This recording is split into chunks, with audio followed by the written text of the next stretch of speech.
Namaste and greetings. I, Dr. Sauravi Himire, Research and Communication Associate at IMPRI, Impact and Policy Research Institute, Prabhav Evam Niti Anusandhan Sansthan, Nai Delhi, extend my warmest welcome to you all to IMPRI at Web Policy Learning. We are gathered today for day 2 of a 3-day immersive online certificate training program on emerging dimensions of India's foreign policy and global politics. This training course is organized by Center for International Relations and Strategic Studies, IMPRI, New Delhi. This course is conducted by various expert resource persons comprising eminent academicians, senior researchers, former Indian diplomats, and journalists who are keen observers and analysts of India's foreign policy. Our experts for today's course are Ambassador Shashank, Robinder N. Sachdev, Don McLean Gill, and Professor Srikanth Kondapalli. I welcome all of you for this enlightening deliberation. Before we start today's session, I would like to remind the housekeeping announcements once again. Please join the meeting on time. There will be a Q&A session after each presentation. Share your questions on the Q&A box only and not on the chat box. The questions must not be posted as an anonymous attendee and ensure that the questions are precise. Refrain from making general comments in the questions to save time. The course outline and reading materials by each expert has been shared in your emails for your kind perusal. Once again, I repeat, please use the Q&A box and not the chat box.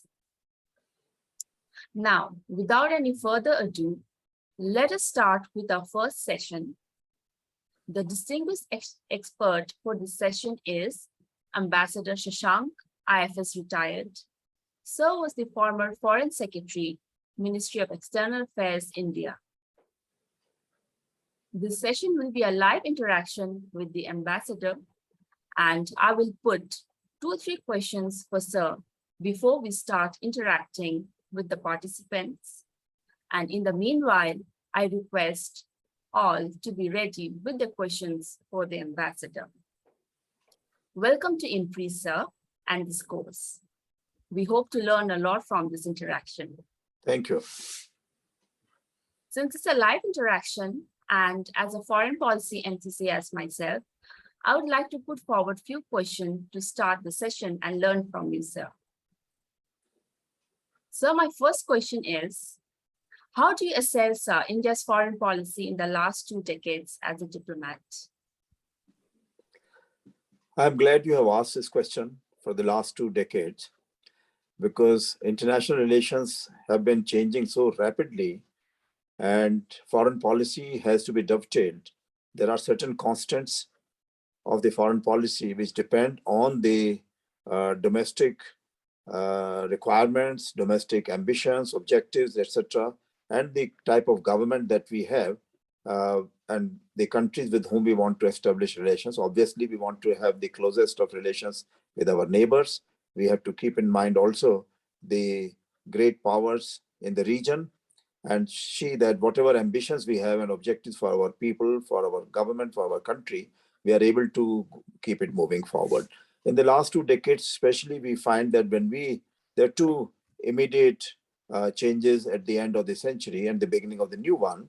One was that the Cold War had got over and there was a kind of a globalization phase, which many people were happy about it, that they could rise to the occasion. Anybody sitting anywhere in the world could set up a corporation and or an NGO and could hope to get access to the whole world. So there was this WTO platform, there were the UN platforms which were making it possible for people to interact globally. And some of the major countries which were outside the purview of the international institutions at one stage, like World Bank, IMF, WTO. So China had joined in just around that time.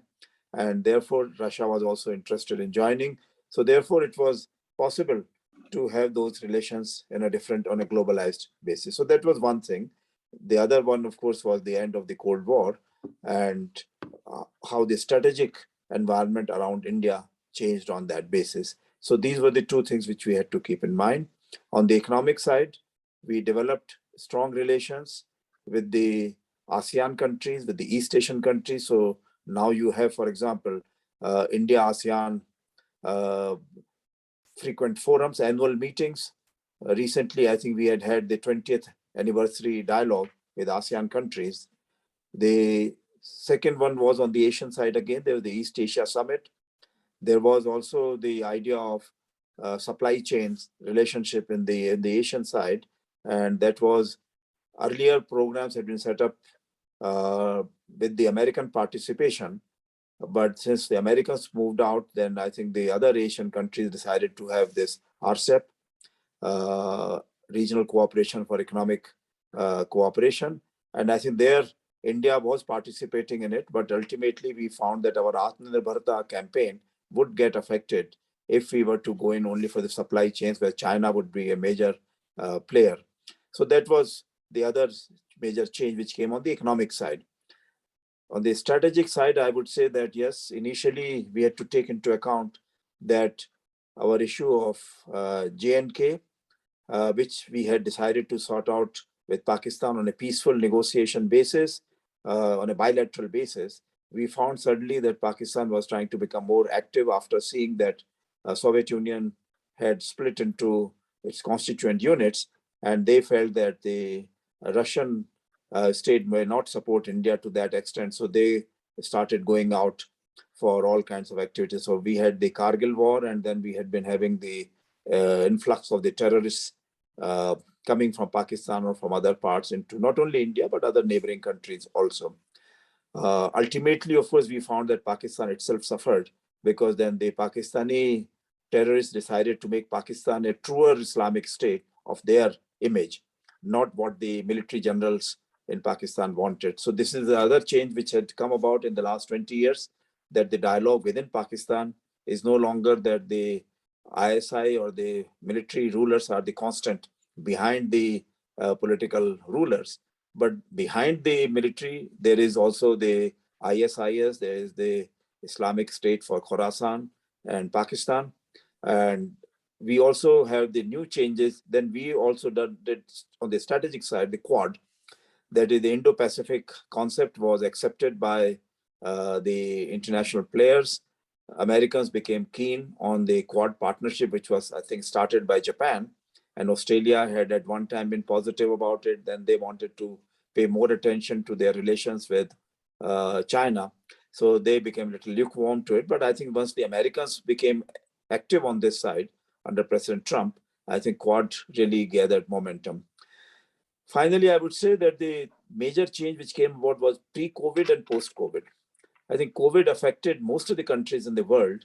And initially, my young friends perhaps would remember that 2 years ago, the international media carried news that, like in 1918, when the Spanish flu was raging all over the world, and many people lost lives in India, that maybe since India was no longer under the colonial rule of the Western civilized nations, so this time it might lose millions or maybe tens of millions of people.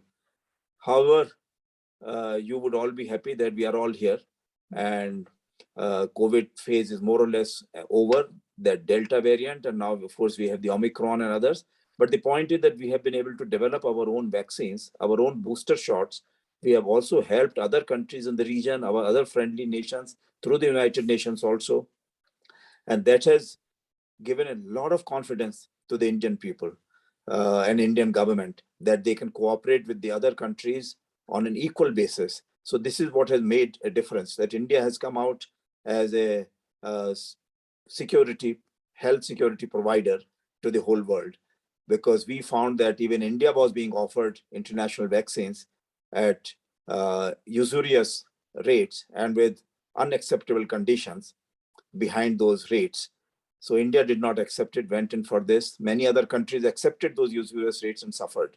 So I think now this is a very major issue which has happened to take India onto the leadership position. Now, after the COVID, we find that once again, India has come out of it.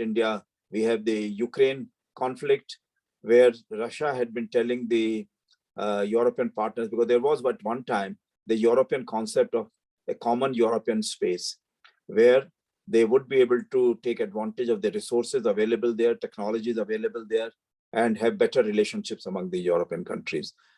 On the other hand, NATO at that time was thinking in terms of having out of NATO area operations, or having coalitions of the willing to move around quickly wherever they wanted, because NATO was seen as a very large organization.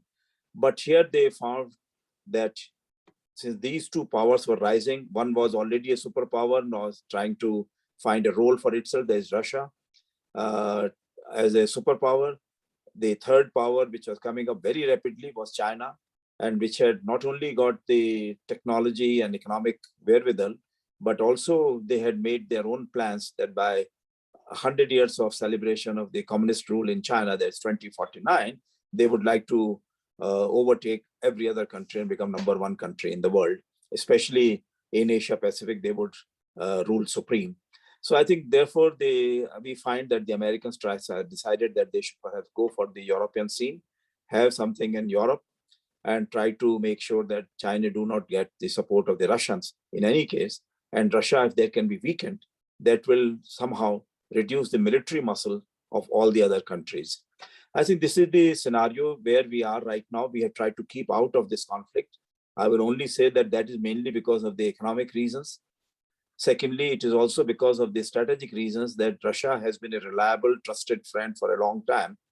Whether it was Pakistan, even the case of conflicts with China, Russia did not take the Chinese communist side, but they said, no, one are brothers, the other are friends. So we should also make sure that whatever commitments they have made to their friends are kept in mind, whatever happens. So we have 60 to 65% of our armament imports from Russia, and we have agreements with them about these imports. Whereas with the Western countries, we are trying to set up new agreements, but they are not yet complete. We have increased the share of those Western armaments, but that is still rather limited. So this is the scenario which we find today, and the international relations or the foreign policy conduct of the Indian government has to keep that in mind. And I'm sure that we are very happy that with Prime Minister Modi as a single-minded, very effective leader, political leader of the country, and with Dr. S. Jaishankar as foreign minister, I think, whose father was a very distinguished academician and also a civil servant. And he himself is following in those paths. And I think we have the right mixture of policy leaders as well as the foreign policy implementers. And I think we are going ahead on that basis. And for the future, I think we have young people. We are the #1, or next year, I think we'll become the #1 country population-wise in the world. So we have to have expectations of our young people to be met fully. I hope this one, yes. I've been little bit more explicit, because I thought that this was the starting. Yes, sir. Yes, sir. It was wonderful listening to you. And taking up from there, should India follow strategic autonomy, especially when it is challenged by other countries like US and China? Well, whatever you follow, I would say that you should not try to call it in terms of the non-alignment of the past.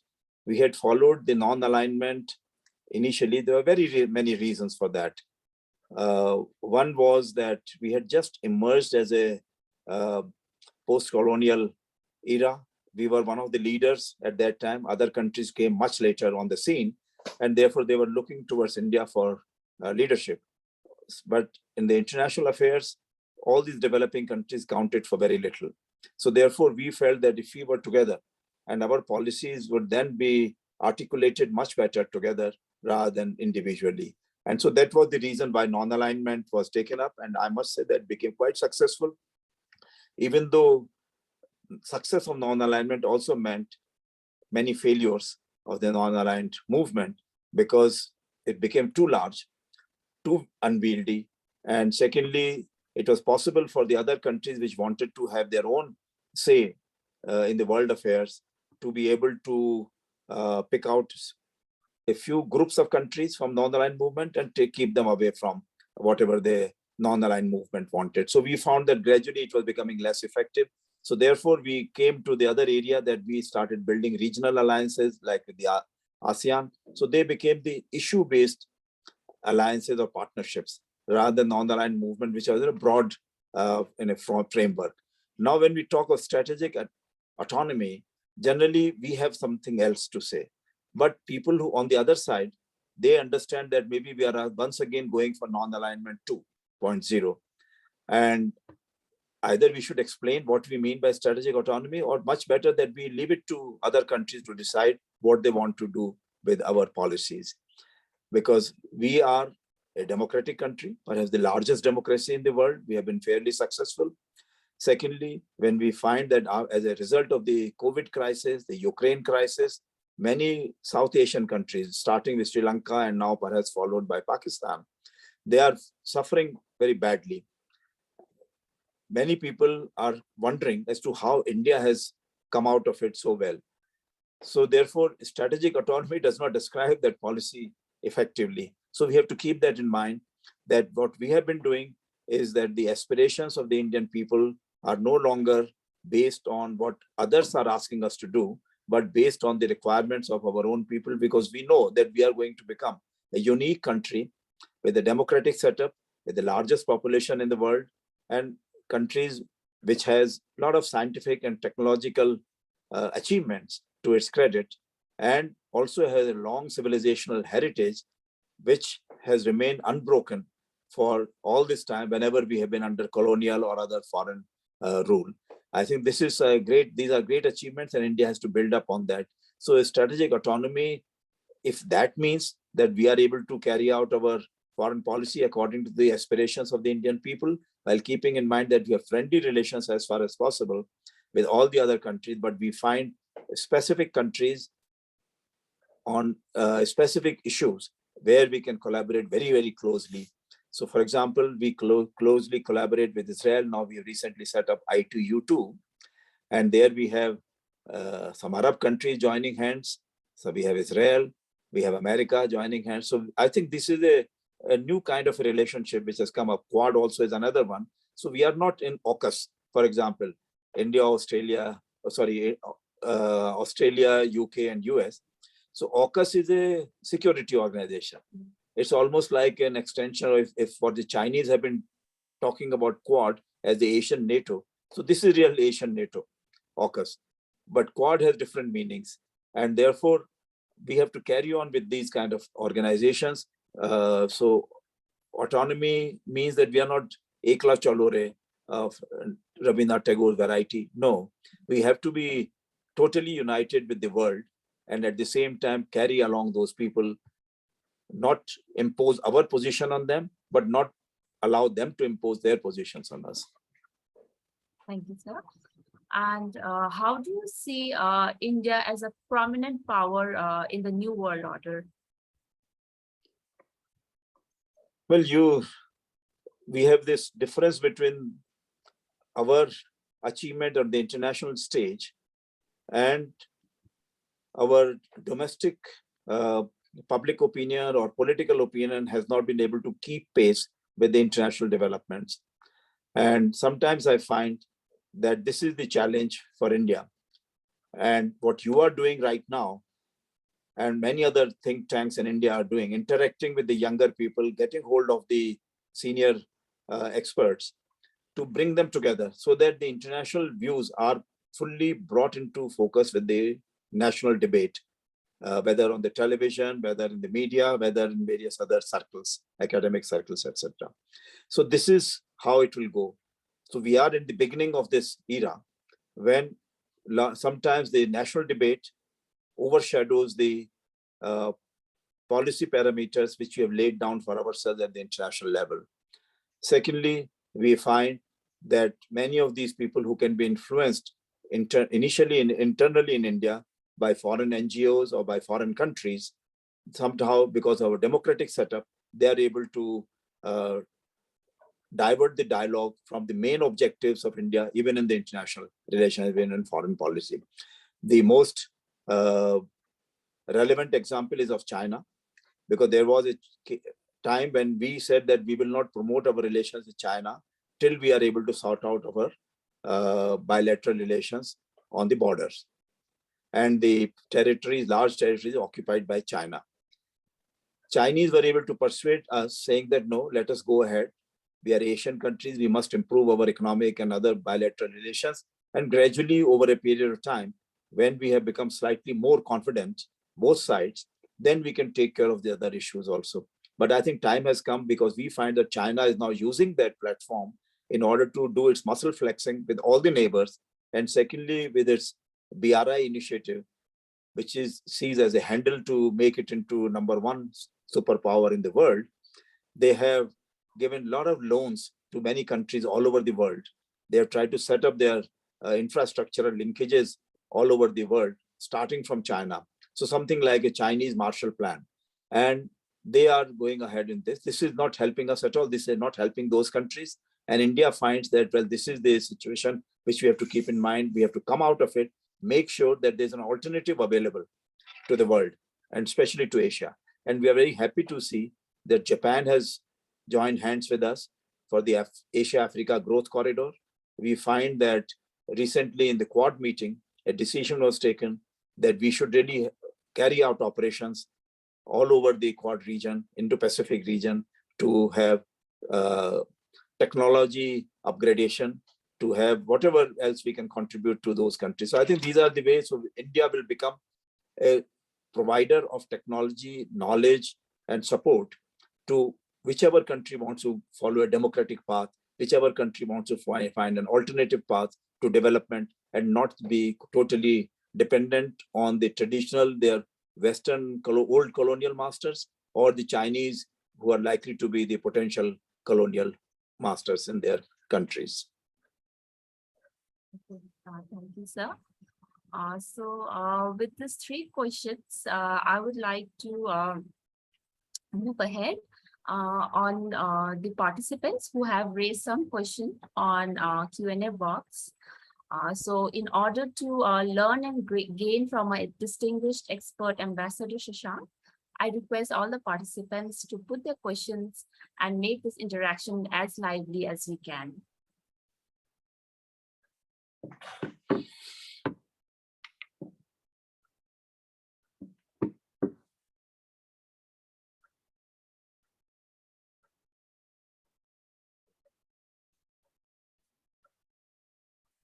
Sorry? So, yes.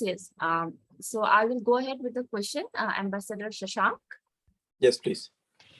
The first question is by Shavda G. And the question is, what do you think are the current mistakes India is making in its international relations?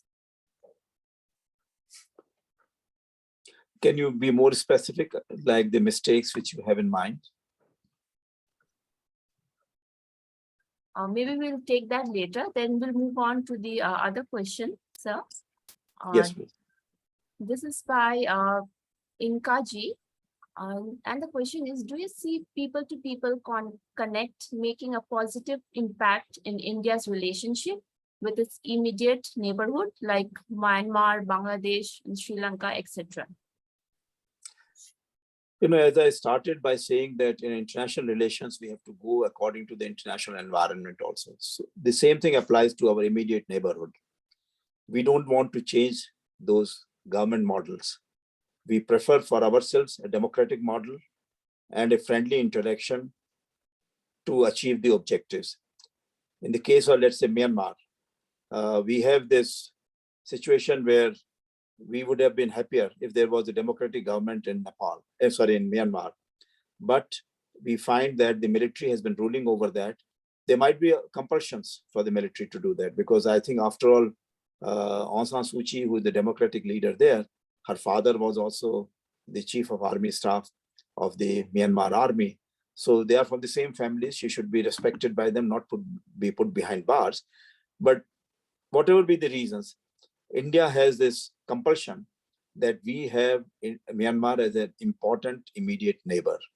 And since northeast of India is not that closely linked with the mainland of India, because for a long time, we did not have direct connectivity. Bangladesh is now providing better connectivity to these. Myanmar has offered that there could be multimodal transport connectivity between northeast of India through Myanmar and to come to India. So I think with these kind of changes which are occurring, other initiatives like the sub-regional initiatives in the SAARC context and the BIMSTEC. So then I think it is making much more relevant that we can cooperate more easily with these neighboring countries in the East. And I think this we have to do. It's an important subject. I think we have started working on it. Lately, we have had good cooperation with the Myanmarese people, but the limits remain. Because if other countries want us to follow only democracy and keep waiting till Myanmar becomes a democratic country, then it doesn't work. Because then Chinese will start in taking greater role in Myanmar's internal affairs, which will not be acceptable to us, which will not be acceptable to the Myanmarese people. So people-to-people relations, yes, they are there very much. But we feel that we can help much more by interacting with people on the one side and at the government leaders on the other side, who may be at times considered as suppressive of the people's ambitions. I think ASEAN countries are trying to do that. India is trying to do it in its own right. The other countries which are distant, they can of course put more direct pressure on Myanmar to become a more democratically representative country to the aspirations of the people. But I think we have to keep all that in mind, the distance, the security parameters, the geostrategic relationships, and the following the path of the other neighboring countries in the region. So I think these are the compulsions, these are the ways in which India is operating with regard to people-to-people cooperation with Myanmar. Thank you, sir. There's another question by Sailendra ji, and the question is, how is Russia-Ukraine war going to affect the business and economy in the Indian subcontinent? Well, you have put a difficult thing by putting subcontinent together. We have been thinking in terms of moving out of the strangled hold of Indo-Pak conflict or adversarial relationship by giving certain opportunities to Pakistan to set up pipelines, to set up infrastructure, transport connectivity to India through all the SAARC countries, including Afghanistan. But they have not succeeded very much. On the other hand, we have also tried for the last 20 years or more, international north-south corridor to bypass the difficult situation which you face in Pakistan, to go through Iran, and then the Central Asian states to Russia, and then to Eastern Europe, and further on to Europe. And we find that if we follow the international north-south corridor through Iran, that is either Bandar Abbas, and then we have tried to build the Chabahar port also, and have our own berths there, then we can move very effectively to these countries. I think the Russia-Ukraine conflict, while on one hand we have said that no, we will not be able to completely disconnect ourselves from Russia. There are traditional imports which we have had from them on the security side, but we would like to, we are so much dependent, 80% of our oil comes from abroad. And we cannot, when the Western countries and European countries are looking for these resources from the Middle East, we are not sure how long these Middle East resources would be available to us. At some stage, the prices may go up very high and may move to the Western countries rather than towards us, towards the Asian countries. Therefore, we have been building up with the Russians possible pipeline linkages, possible linkages through multimodal transport via Bandar Abbas, via Chabahar. I think this has made some beginning. Some trial connections and transportations have taken place.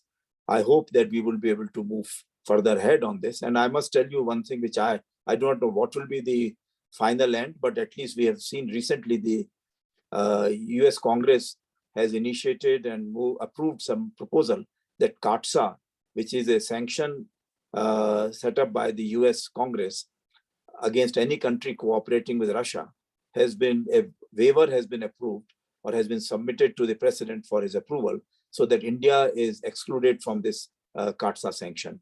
So therefore, these are the kind of things which we have to keep in mind, that Europe should no longer feel that India's problems are not Europe's problems, they're India's problems, and they will advise India how to sort it out. But Europe's problems are the world's problems, they're India's problems. So India must follow the lead given by Western Europe. So now that period is over. And I think this is something which we have to understand. Our foreign minister has pointed out very effectively, very clearly. So therefore, there should be no doubt about it. And I must say that even a, what we consider adversary country like China, China has praised repeatedly India's foreign policy to this Ukraine crisis, even though we feel that part of the reason we are doing it is of China, that China should not start doing muscle flexing on the Indian borders as it is doing when it's Taiwan and other Southeast Asian borders. And therefore, we want Russia to be very much on the scene with regard to India's security. But now with both economic side and security side, we are trying to keep our relations going very well with the Russians. So another question is on importance of reviving SAARC for India, and if organization like BIMSTEC can be an effective substitute. I think right now we have to just keep them going, see that it's not just the hard part of agreements on different subjects, but it should be on the basis of how to make those agreements workable. So sometimes there might be a question of customs officers being trained, customs documents being uniformized so that they can understood, the language issues, because they need to be sorted out. So I think once we can continue doing that and come much closer to a transparent and open kind of a linkage, then other things may follow. In the meantime, we have these various kind of sub-regional patterns of SAARC, like BBIN initiative, or many others, or BIMSTEC. So we can continue moving on that direction, and we hope that SAARC will also catch up one of these days. But right now, as I said initially, that Sri Lanka is suffering very badly. They are waiting for an IMF or an international team to help them out. And all international experts and banking circles are saying that Pakistan is likely to be in the same position and to be declared a bankrupt state very soon. So I think firstly, we have to make sure that this recession, which is likely to take place in Europe and America because of the Ukraine conflict, and as an impact, if there's going to be a recession and economic difficulties in Sri Lanka, Pakistan, many other countries, because they have taken overexposure to China and Chinese loans. I think, therefore, we have to not think in terms of SAARC and BIMSTEC becoming very successful in the meantime, but we must continue working on those partnerships which we can develop things, make things more easily. So right now, for example, if you want to send anything to Bangladesh from Punjab, I think it will take about 30 days or 20 days for it to reach. And there will be a lot of checks within India, on the India-Bangladesh borders, similarly with other countries. So we should try to make them more smooth. So another question is, what are the challenges India has for getting permanent membership in UNSC? Yeah, this is a aspiration which we have, because there is a feeling among everybody that Indian foreign policy makers failed. When the permanent membership of the UN Security Council was offered to them, they did not take it. Or initially, when it was not offered to them, but they were told at the San Francisco Charter signing ceremony that, look, don't worry, you are definitely the most fit candidate to be the permanent member of the Security Council because you have suffered the maximum and sacrificed the maximum during the Second World War. But wait for 10 years, we'll get you there. Right now, let it be for the winners only, who were ruling over the others. And for the British particularly thought that it will be a setback for them if one of their colonies was to become a permanent member of the Security Council, when their own permanent membership was a little doubtful whether it should be accepted or not. So therefore, this is what happened, that the Indian government at that time accepted as a goodwill gesture to UK, as a goodwill gesture to the other countries, victors of the Second World War, where we had sacrificed hundreds of thousands of our young people. And we said, all right, we'll wait for 10 years. After 10 years, when it was offered to us, it was in lieu of China, the seat of Taiwan to be given to India. And somehow at that time, we thought that India and China were civilizational powers of Asia. They will rise together as great Asian powers. And we said, no, let it be with China. And our turn will also come, and you please give it to us separately. Now, given the present situation, yes, India wants to be a permanent member of the Security Council, but with the same rights as anyone else. So firstly, we want the principles to be accepted in the Security Council, no quick fixes. At this, once the principles are accepted, then we'll see on the basis of which countries vote for India's membership as a permanent member. If some countries don't want it, they should not exercise veto in the General Assembly because there is no veto as such. But those countries, by overwhelming desire, if they want to see India there, so that will be the final justification of the Indian foreign policy and our COVID cooperation, our Quad cooperation, our Asia-Africa growth corridor cooperation, everything, and this North-South corridor cooperation, etc., that other countries think that India is a very valuable partner. India is a very valuable member of the international community. So we no longer need to keep the UN apparatus based on the 1945 situation, but on what is happening 2022 to 2025. So there are questions for the grouping on AUKUS and Quad, that how India look at AUKUS and Quad from our perspective. Well, we are not members of AUKUS, so therefore we look at it from the same angle as the other countries in Asia look at it.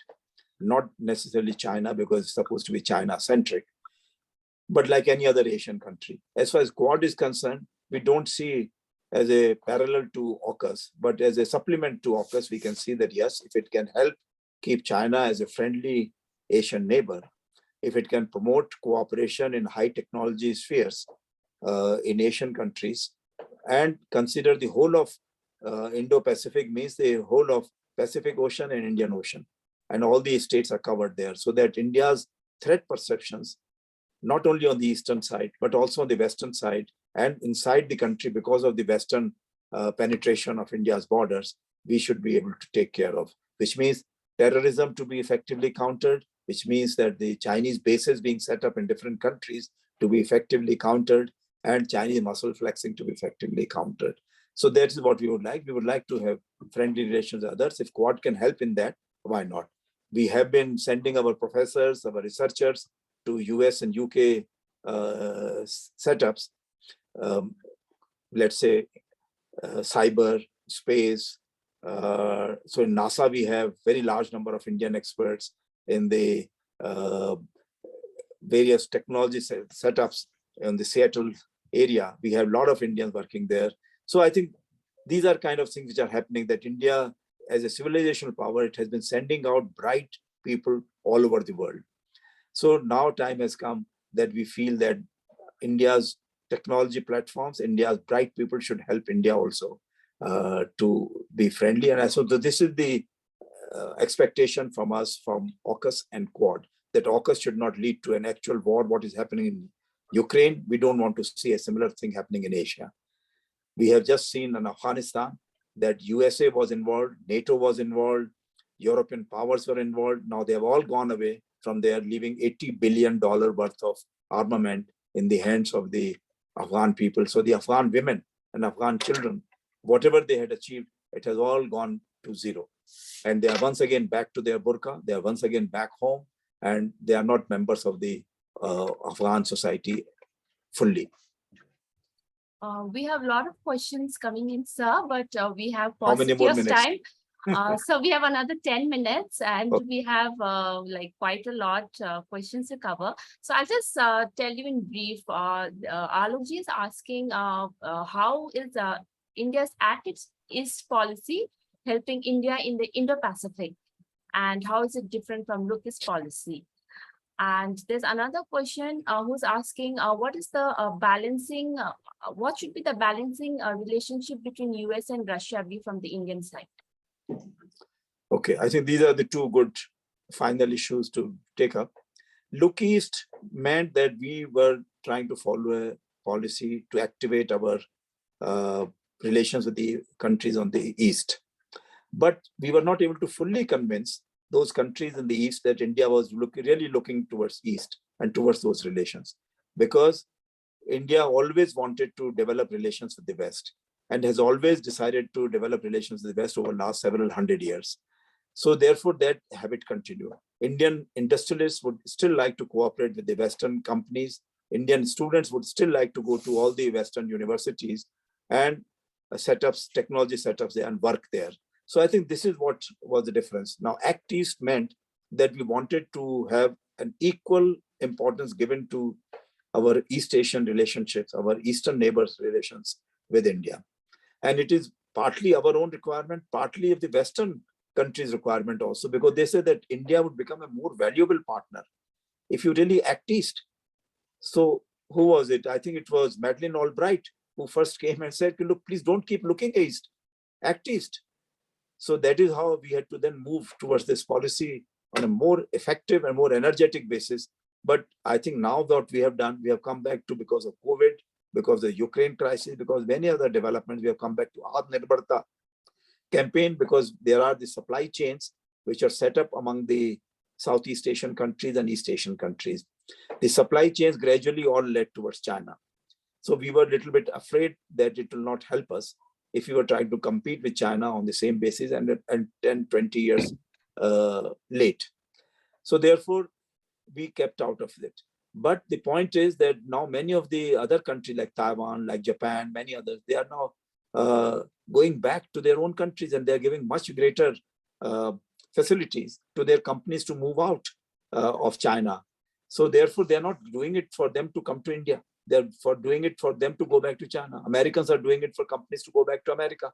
Otherwise, they are imposing more taxes on their companies, which means that India was suffering in some ways the same disabilities which China is suffering. So India has to act in that manner, trying to get more. So Act East is facing this difficulty that the supply chain relationships have no longer remained the same after COVID, when shipping has been blocked, when the cities are kept out of bounds for outsiders for long periods. So I think these are the issues which we have to keep in mind in the Act East policy. So this is the main difference. But we have set up a platform, and we should be able to move very effectively. We find that Foxconn, for example, they are trying to come here. Korean companies are trying to set up their bases because the large consumer base, large educated manpower in India, and the new skill development policy of the government to set up new startups. And many of them are turning into unicorns. I think these are all kinds of things which will help the Act East policy become more effective. What was the last one? About the, how do we balancing relationship with US and Russia? Well, I think the balance will be only in the sense that whatever commitments we have made to Russia, we have to stick to them. Whatever commitments we have made to America, we have to stick to them. And then they can rely on the commitments made by India.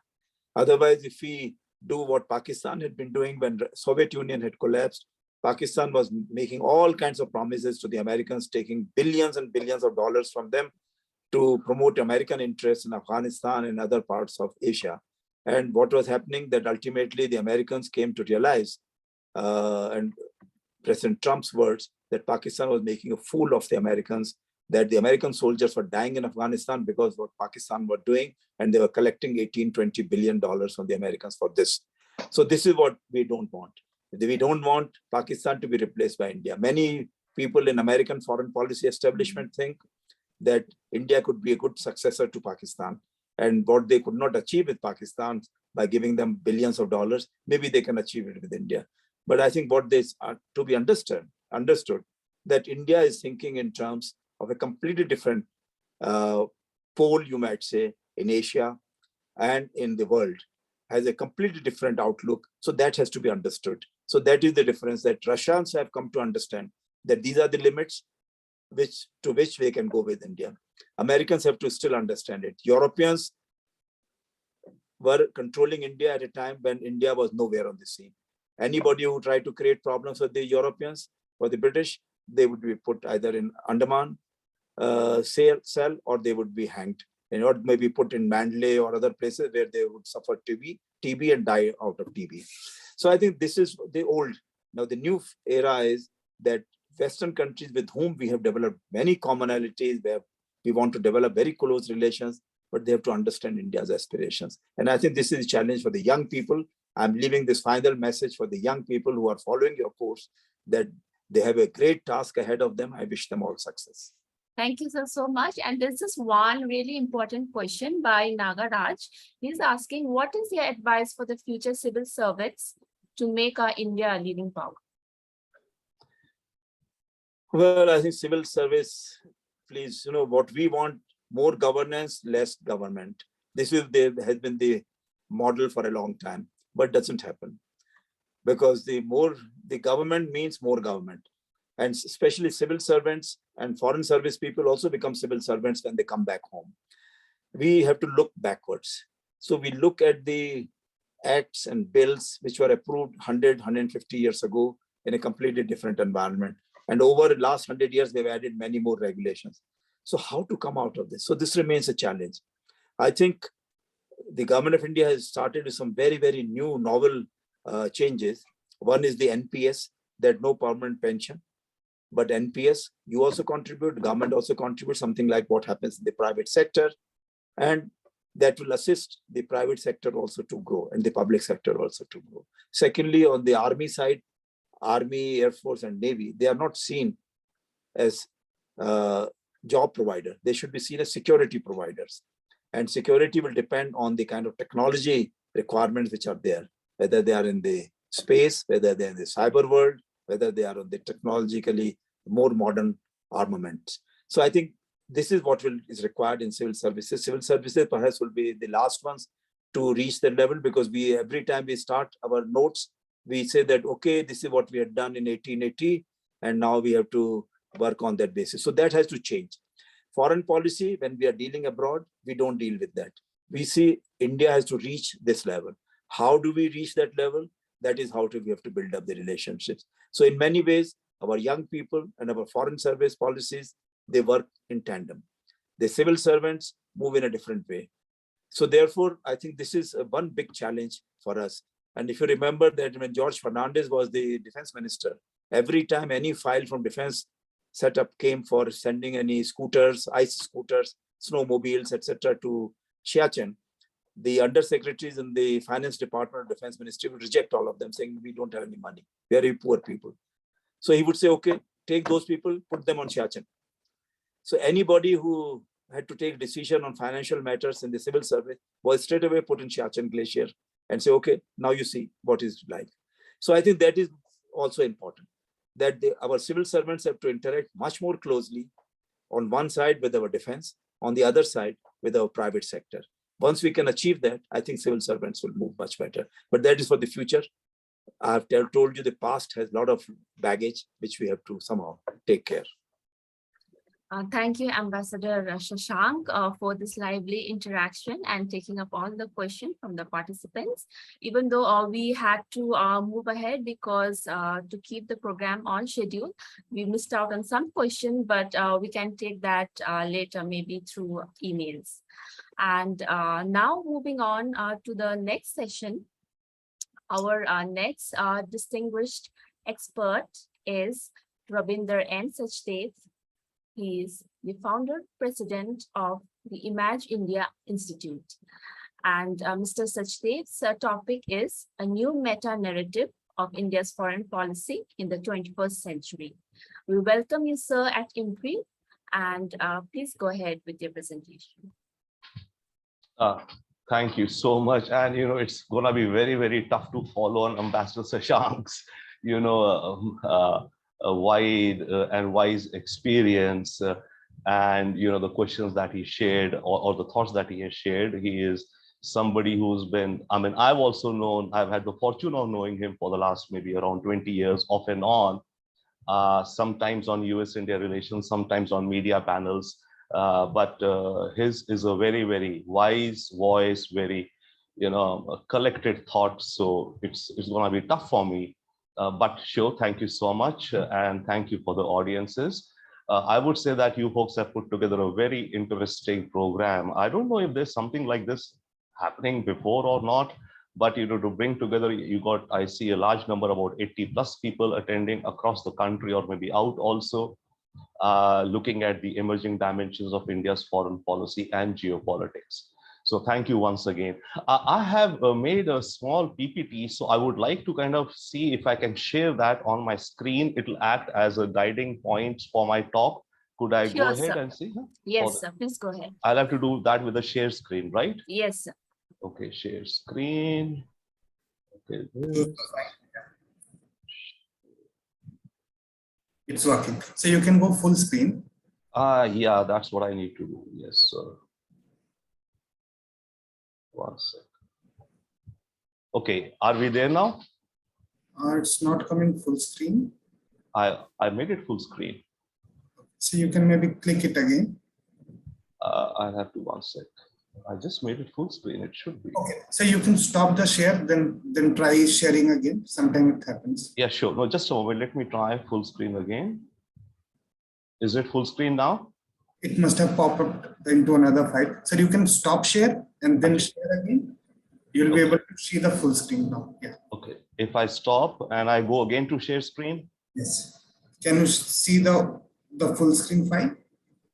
Actually, let me do something first. Yeah, I think one sec. Actually, I have two of those open. Just give me one. Oh man, just give me a moment, please. You know, this happens, and we need to just give me one moment. I need to again open that file. Let me get it again. Open it. Okay, now if I have it there, I come back to you.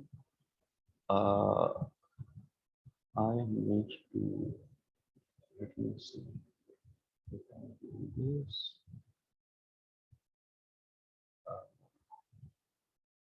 One sec. Let me see. There is my. Just a moment. Oh, it's not open.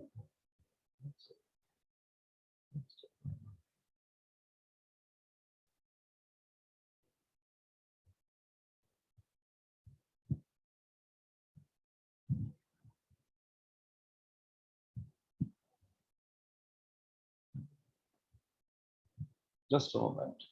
Let me just close it all.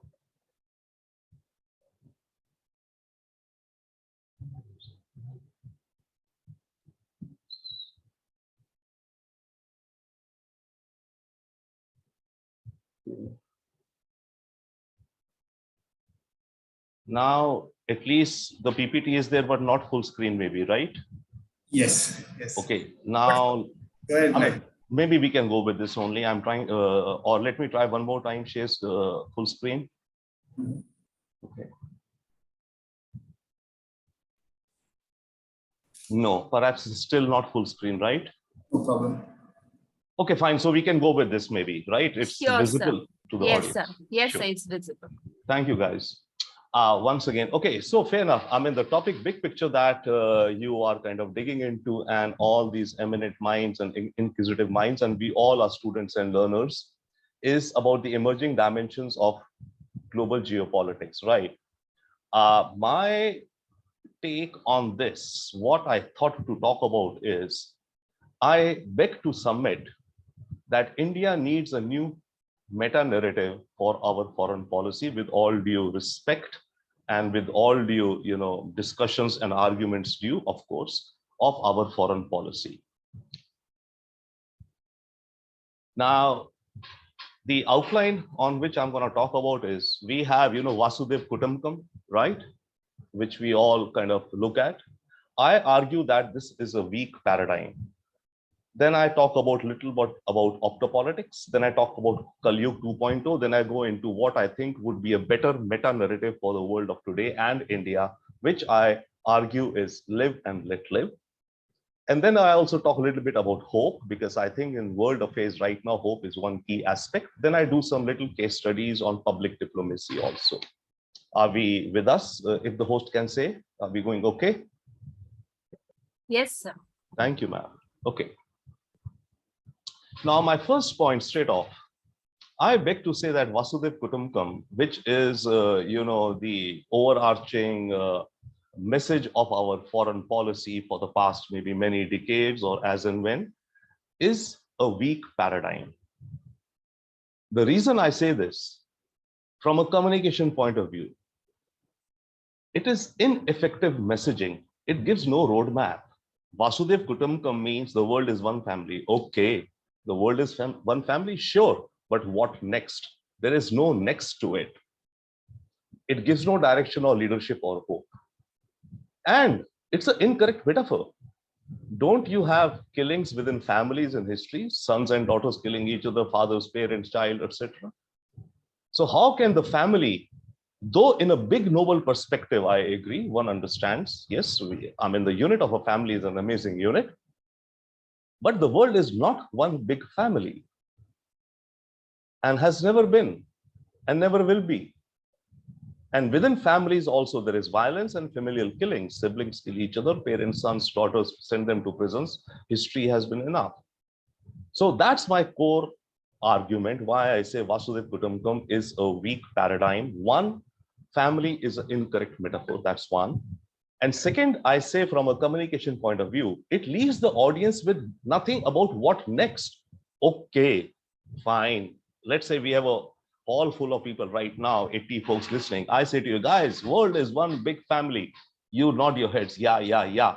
But then we move on to something. That message has no effectiveness for you or me. It does not leave me, the listener, with a philosophy or an idea that I can live my life by. Sure, it leaves me with the idea that I should live like a family with the world, but I argue that's a weak construct. The world of today, we use the word geopolitics. Of course, it is geopolitics, etc. I add to it one more element, which is the optics, which is the images, which are the perceptions. So I use the word often actually opto-politics. So we define opto-politics whichever way as the optics of the geopolitics, right? Or you could say geopolitics examined through the prism of national images. Or you could say the fusion of geopolitics and national images. So the emerging dimension of world affairs, the topic of this training program overall is, of course, about geopolitics in India's foreign policy. I submit that the emerging dimension of world affairs is about opto-politics.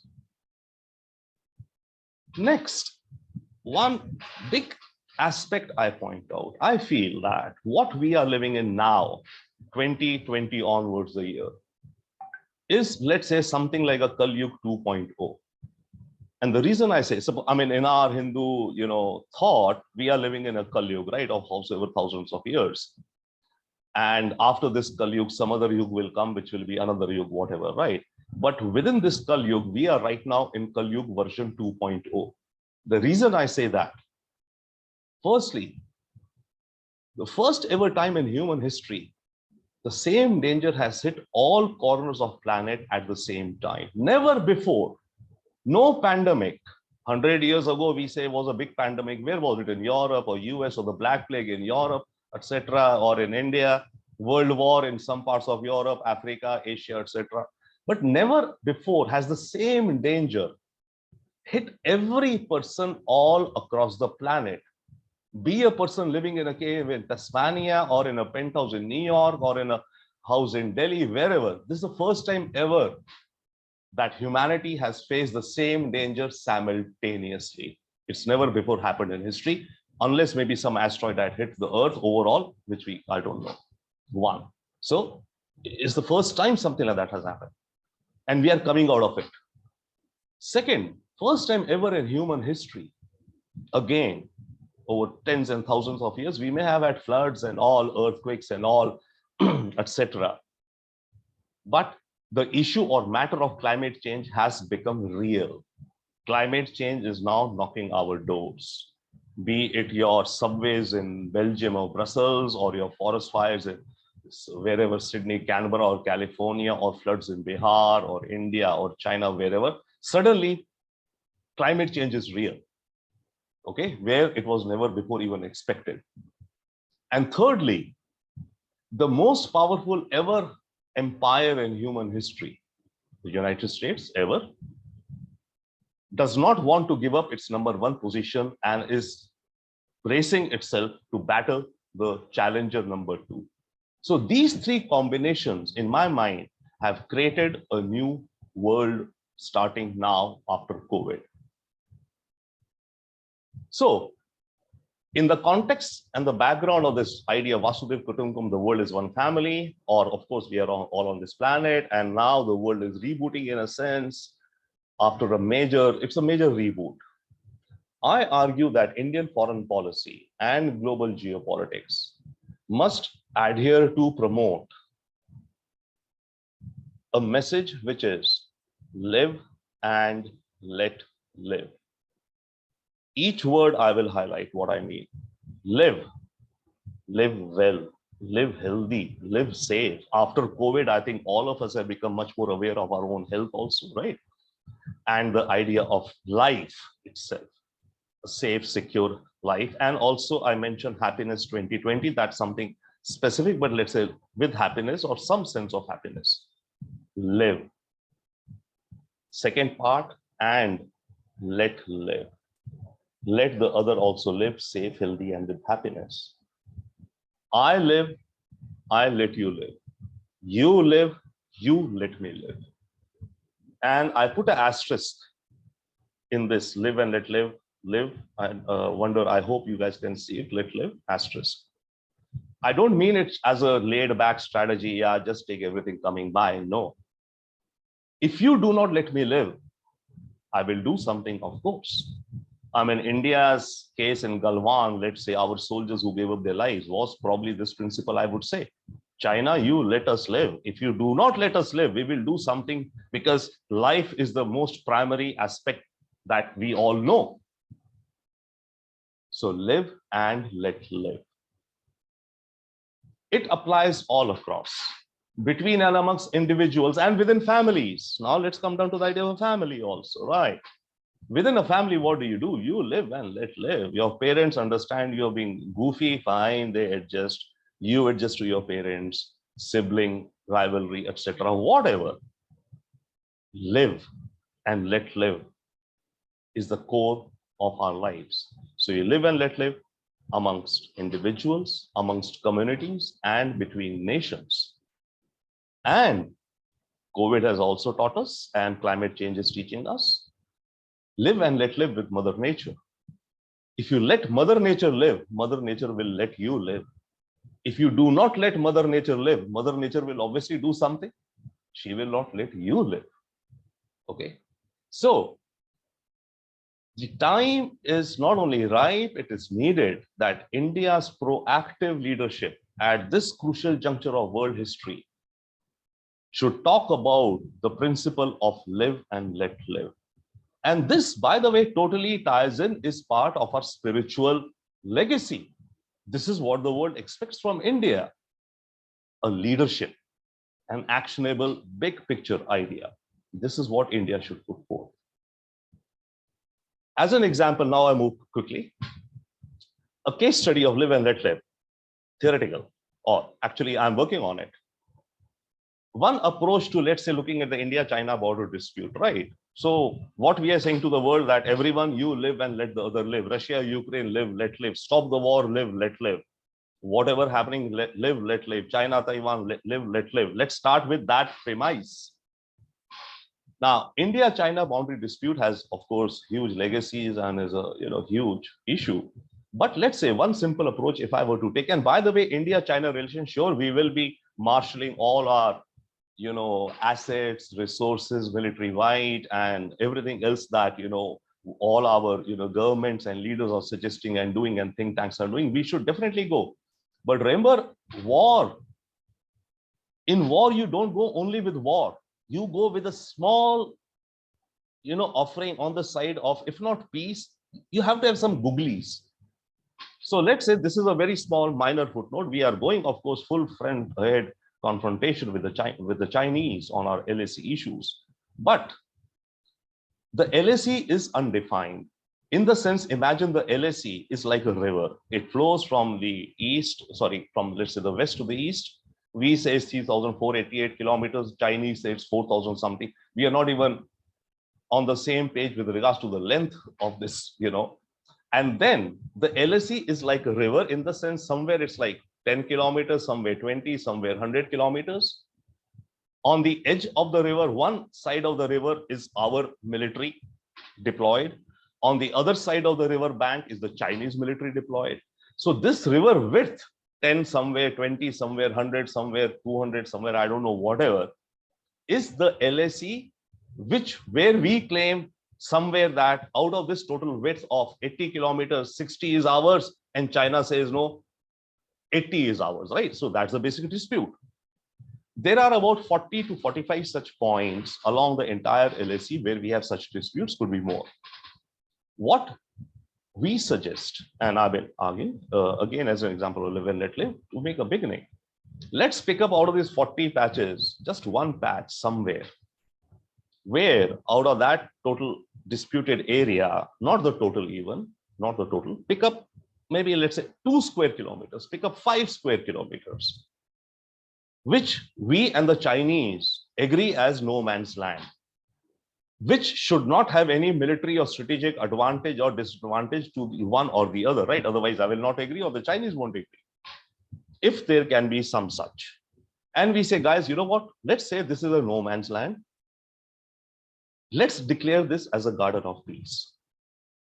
Don't create any tourism and all because they'll be somewhere up in the mountains and rugged and all, but let's say some area designated as a garden of peace. Let us start with something like that.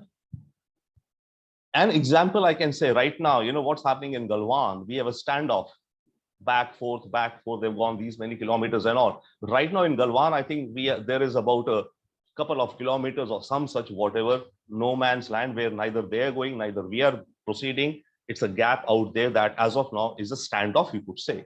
Why not declare a part of this area, 1 square kilometer, 2 square kilometer, whatever, as a garden of peace and make a beginning as an idea. We need such ideas out there.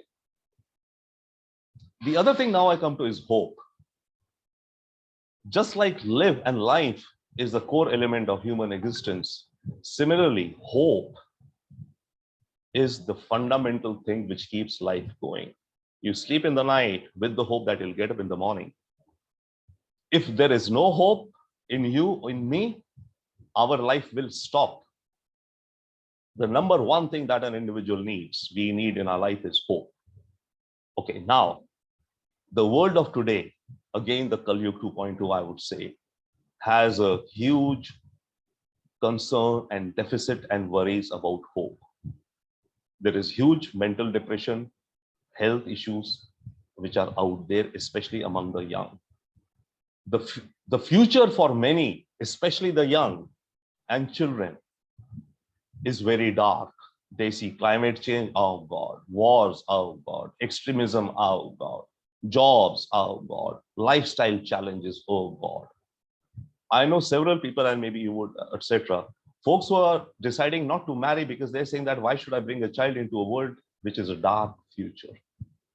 Now, you would say that why does this link to global geopolitics and all? Remember, a nation must have its people full of hope and motivation. People should be with hope and motivation and working, creating their own happy, positive lives and contributing to the comprehensive power of the nation. So leaders need to inspire hope and motivation amongst their peoples in order to develop comprehensive power. I would say this is an extremely, see, if a country has no hope, is kind of, glum, how will that country play its role in global geopolitics? Some of these countries, I would not say they are along those lines, but countries like Japan and Korea, or even aging societies, they're worrying about, aging societies, jobs, rich countries still not able to afford an apartment in downtown, let's say Tokyo. So, saying, okay, why should I marry and all? Would that not have a negative effect or a downward effect on your comprehensive national power? Hope is an extremely important component of any society and national power, I would say. So what we are doing in this, I'm sharing with some of the things that we are doing as such.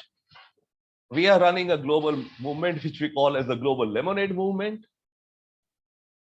The tagline of this is, I think many of us here would know that, there's a saying which says that when life gives you a lemon, make lemonade. When life gives you any difficulty, make lemonade, get over it, do something, create something different. In any case, we are doing that, right? In any case, we are doing that every day in our lives. Every day in the life, we face challenges. We succeed in some, we fail in some. We tighten our belts again, we pull up our socks again, and we get down to working again. So we are doing it already. But through this campaign, we are spreading this idea that when life hands you a lemon, make lemonade. So it's a global motivational movement for hope and happiness 2020, which I'll explain when we have some time, maybe later. So this is our idea. I thought to throw in a picture to make things a bit lighter. She is one of our colleagues in California, actually. So what we're asking people across the world is to take a selfie with a slice of lemon or a glass of lemonade and share amongst their friends. And when their friends and family ask, okay, what the hell is this? Just say to them, you know what? When life gives you a lemon, make lemonade. Ha ha ha. Make it light and happy, but spread the message. Now, that's the global. Okay, so now I'll come to another dimension of, I think probably I'm almost ending now, so we'll have good time for Q&A. Another emerging dimension of global opto-politics that I see, and in which, of course, again, coming from my experience, I'm wanting to share, is about public diplomacy and global campaigns. I do think that one of the speakers later, Tridevesh Meni, he's also speaking about the role of NGOs in global something. By the way, Tridevesh is an alumni of my university itself, so I'll convey him my regards, great, brilliant professor. So anyway, so I thought to throw in something on public diplomacy on which I have been working and examples. See, the audiences, the folks here are scholars, teachers, practitioners. So what my thought was to share ideas which can leave them with some thoughts as to what all is happening in intra-Asia space, some of it. So public diplomacy. Public diplomacy is increasingly a useful tool in global opto-politics without doubt. I share with you here 3 examples. The first example is the US-India civil nuclear deal. The Indian diaspora worked to some extent to nudge forward and to bridge the communication gaps and quote unquote to maybe educate also folks on Capitol Hill, be it the staffers, be it the lawmakers, about the benefits to America. Nothing to do with India. What are the benefits to America of a civil nuclear accord with India? We played some role. I am a part of one of the lobbies where we worked on that, right? And on the Indian side, what we did also, of course, we touched base and we communicated with leaders in India, including members of parliaments and ministers and all. Across the aisle, we discussed with irrespective of the political whichever the government in power or opposition, we talked to both. That was Congress then and BJP. We in fact even talked to the communists. I remember we talked to D. Raja. I used to live in the US then, and we came and we fixed up a time with them. Okay, what are your objections and all? Fair enough. Let's have a dialogue. So we played some little role in that. And without doubt, to some extent, I think, of course, it was the call of the times. It was the big strategic reasons and the heavy lifting by our, foreign service and American State Department and everyone together, which made it happen. But to some extent, the Indian American diaspora did play a role. And Ambassador Shashank, if he's still here, he would remember we used to talk during those times, and he was in office or he had just stepped down those times. In fact, Dr. Jaishankar then was a joint Secretary Americas, I think, and we met him several times, and he had in fact arranged one of our meetings with Prime Minister Manmohan Singh then, because a meeting with the PM had to be cleared by the MEA, and he cleared because he thought we were doing something at least whatsoever we do. So public diplomacy. Another case study I would give is of India's relations with the UAE. We worked with, Sheikh Zayed, the founder of a respected leader of the UAE. We worked with and we put forth the idea to issue a commemorative stamp in honor of Sheikh Zayed. Okay, you respect someone, it doesn't cost us everything, honestly, right? In a way, you create some respect for people and they reciprocate. So one part of our advocacy on this issue was a stamp in honor of Sheikh Zayed. And in fact, recently, and actually what happened, India was also urging countries to issue a stamp in honor of Gandhiji, 75th year of Gandhiji, I think, right? So India was talking to all countries across the world, not please, but yeah, why not issue a stamp in honor of Gandhiji? Several countries did that. In the case of UAE, we said, why not make it a win-win for both? UAE issues a stamp for Gandhiji, and India issues a stamp for Sheikh Zayed. Let's celebrate leaders and the goodness of leaders and relations between the two countries. And UAE is an extremely important partner for India. The third case study, and I close after this, is that in fact only just last week I was in South Korea. And remember, all of these initiatives are nothing to do with the governments. These are public diplomacy or initiatives. I was in Korea last week, and what the South wants, the South is going to be hosting the Winter Olympics 24 in Gangwon, a province which borders North Korea. It's half in North, half in South, like our Punjab in North and Pakistan and Punjab in India, right? So the 24 Winter Olympics will be hosted in that province. Now, you might remember that in 2018, the Winter Olympics were held in South Korea, actually in the same province, where Mike Pence had come and Kim's sister had come. And after those dialogues, it opened up the path for Trump and Kim summits in Hanoi and Singapore, which didn't work out, whatever. So the South Koreans are thinking that, to take advantage of these upcoming, again, Olympics to figure out if they can, get the North to co-host the Olympics with them. Okay, so they had invited me on a public diplomacy initiative, peace initiative as such. They'd invited a few other people from the US, Germany, whatever, about 10 odd people.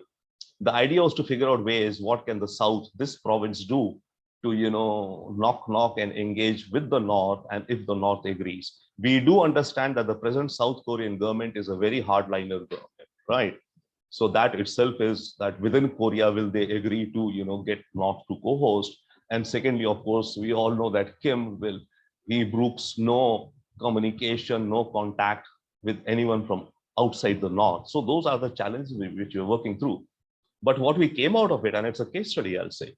I mean, I was there 10 days at the demilitarized zone. This is not the Seoul DMZ. This is extreme end on the East Sea. That's where this zone is on this particular case. So what my suggestion to these guys is, and in fact, probably they're going to work on it or we'll try, is that, 24 Olympics, you want North to partner with you. North will, you're not even talking to the North, or North is not even talking to you. So how do you get your message across and build some bridges? Rather, my suggestion to them was that within 6 months or so, about 9 months before the Olympics, within 6 months or so, create a global festival of calm and joy.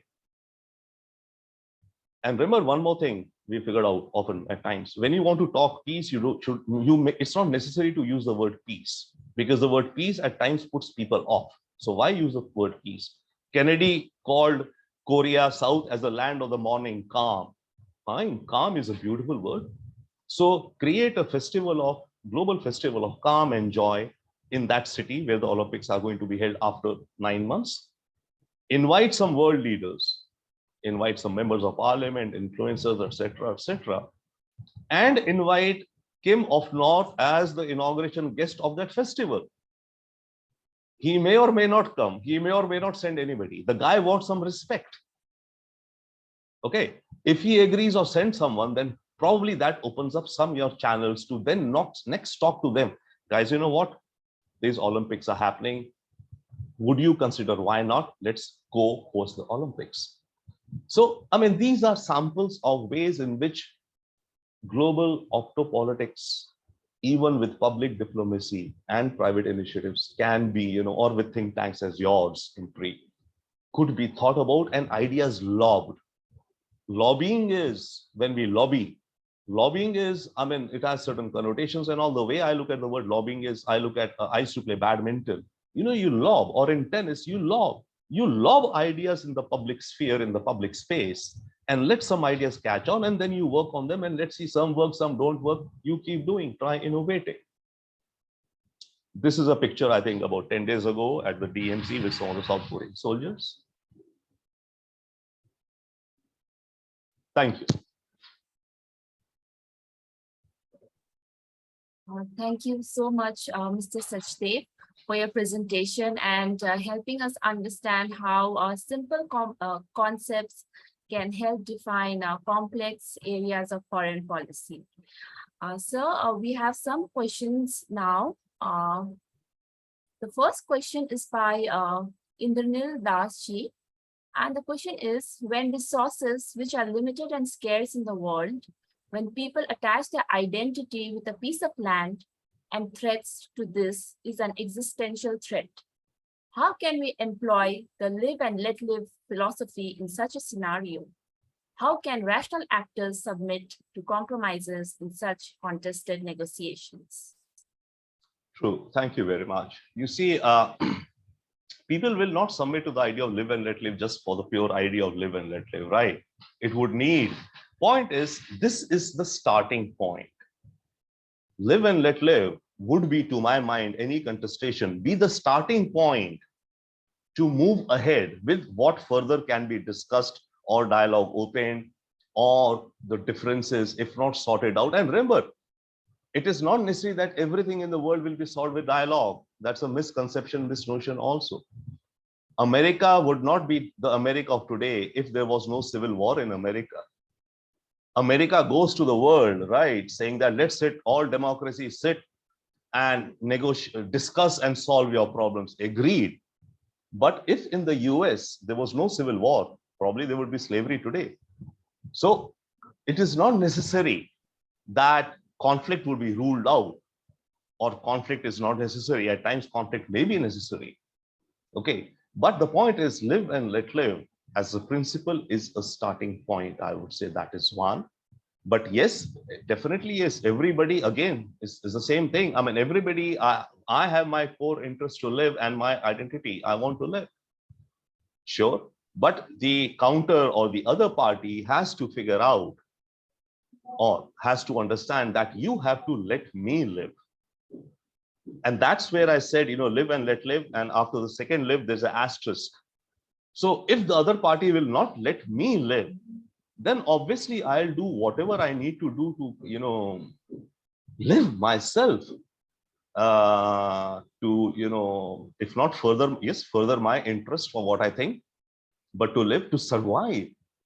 The bottom line is survival in a sense, right? So live and let live, I would say, that's why I'm saying Vasudev Kutumbakam is a weak to my mind, right? Let's say in this particular case of this gentleman question that, if there's a identity issue and all, if you start with saying Vasudev Kutumbakam, okay, the world is one family. So what? Rather than saying the world is one family, if you start with saying, okay, guys, you know what? You are my enemy, but let's come to something. Let us live and let live. That will bring probably more of a directional, thought process to try and resolve or reduce or mitigate the threat, perhaps, rather than Vasudev Kutumbakam. That's my submission. Vasudev Kutumbakam, it leaves everything open. So what?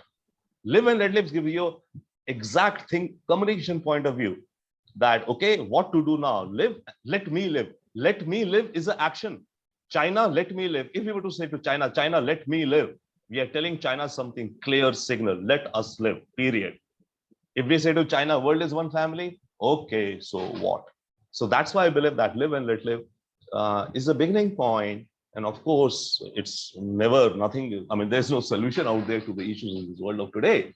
But as an umbrella architecture framework of this world today, not only India, world governments, the world of today has to learn to coexist and live and let live.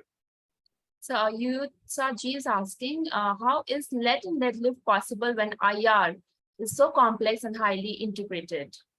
Sorry, when, what is so complex? How let and let live is possible when international relation is such a complex and highly integrated area?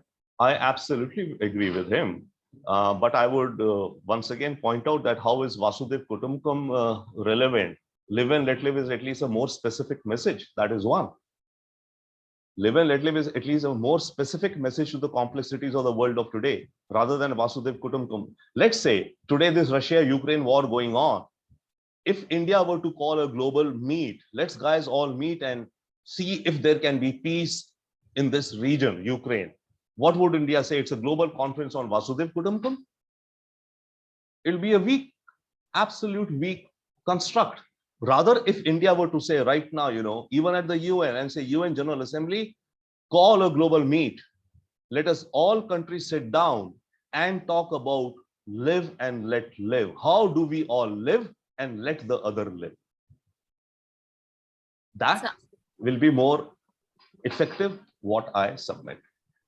So another question is by Prakash Ji, and he's asking, do you think geoeconomics is directing geopolitics when all nations are struggling to secure their own interests, which are in conflict with each other's? How do you see the achievements of the UN to make live and let live happen? What role you see for civil society in all nations? Thank you. I will keep the issue of UN aside for a moment. The first question is pretty interesting when he says that, do you see geoeconomics as the base of a lot of things happening? I would say absolutely yes, sir. I think it's the gentleman, right? Yes, geoeconomics is the base of what is happening in the world of today. But I would raise a flag here. What is happening in the world of today is that all governments, all nations are thinking of their countries as a market. You know, the construct right now in the minds of all leaders, probably worldwide, is to look at everything from a construct of a market or economics. And I think in his question, he also mentioned about society and all. Let us remember, nations are not a market. Nations are a people, society. So, yes, it's driven by geoeconomics. But what the leaders need to figure out within their nations and globally, let's say all countries also, is that my country is not only a market, that there's the only construct out there is supply demand. That's the only construct with which we look at our policies and the whatever happens in my nation or any nation or in the world. Everything is not supply demand market. We are humans. We live in a society or we live in our families. Nations are moving towards more and more. I mean, everything is not. I mean, okay, capitalism, fine, we can come to it. It seems to be one of the best, but perhaps capitalism also has many, lacunae and whatever drawbacks you may say. But so far, it seems that's one common idea. We all agree to let it be a free market. Who wants what can get what, or supply demand. Let the price fixation flow out that way, etc. Agreed. And geoeconomics, absolutely. I mean, right now, you need energy, you need food. So it's all geoeconomics. Our supply chains, this whole discussion about supply chains in the world of today and all, it's all ending up geoeconomics, fair enough. But I would submit that we should not make the mistake to think that a nation is a market. Nation has more than that, and thereby the policies which have to be there have to include that. You remember there's this talk about the universal basic income floating around off and on. Okay. And sure, I mean, there is poverty, there is hunger.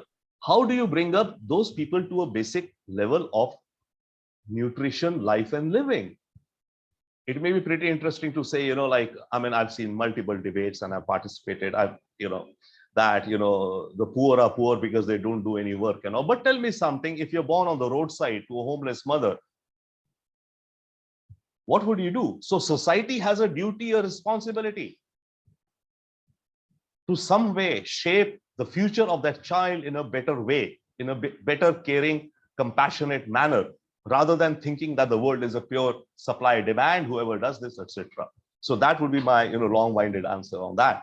As far as the UN is concerned, I don't know what exactly was the question, but UN is right now an ineffective organization, most unfortunately, whereas it should be the most effective organization which is needed in the world of today. But given where it is, I will take a pass on the United Nations. We can talk more on that, please. So there's another question by Anuprita Ji, and the question is, how can you build political dialogues for building a robust foreign policies? And how can we strike a balance between development and ecology, especially to realize the vision of Act East India? Too many things there. Act East India definitely is progressing. See, the problem, I was listening to Ambassador Shashank before, right? Act East, we face another big problem, and why we are always towards the West more. Language, common sense language. We cannot communicate much in their languages, Koreans, Japanese, right? That's one. So we as a country, as a nation, of course, being English speaking, are more comfortable in making dialogues, striking discussions, or going to study, be it the UK or US or Australia, right? Because that's easier for us. One big hurdle for us is the language matter with regards to countries like Japan and Korea specifically, because Act East, these are the big daddies there. Who else? Sure, Vietnam also, maybe whoever we are looking from a geostrategic point of view.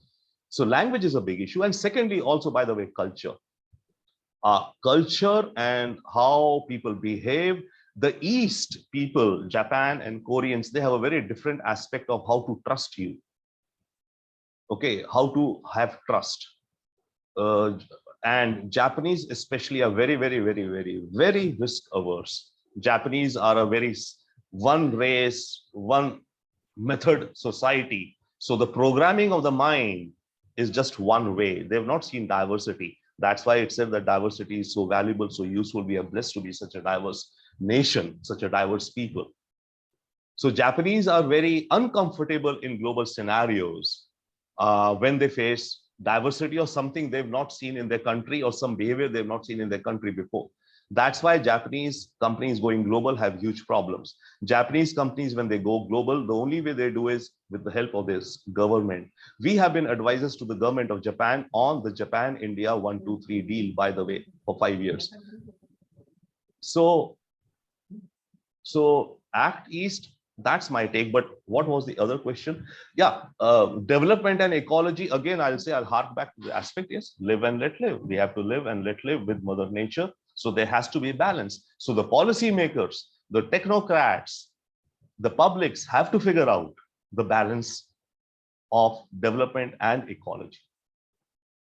So the last question is by Salinder ji, and he's asking how China will fare in the coming years, especially with its expansionist policy worldwide. See, China thinks of itself as the middle kingdom between the planets and Earth. That is, China's space, logically, in their sense, is that Mother Earth is here, right? The space is there. China is the middle kingdom which shapes the Earth.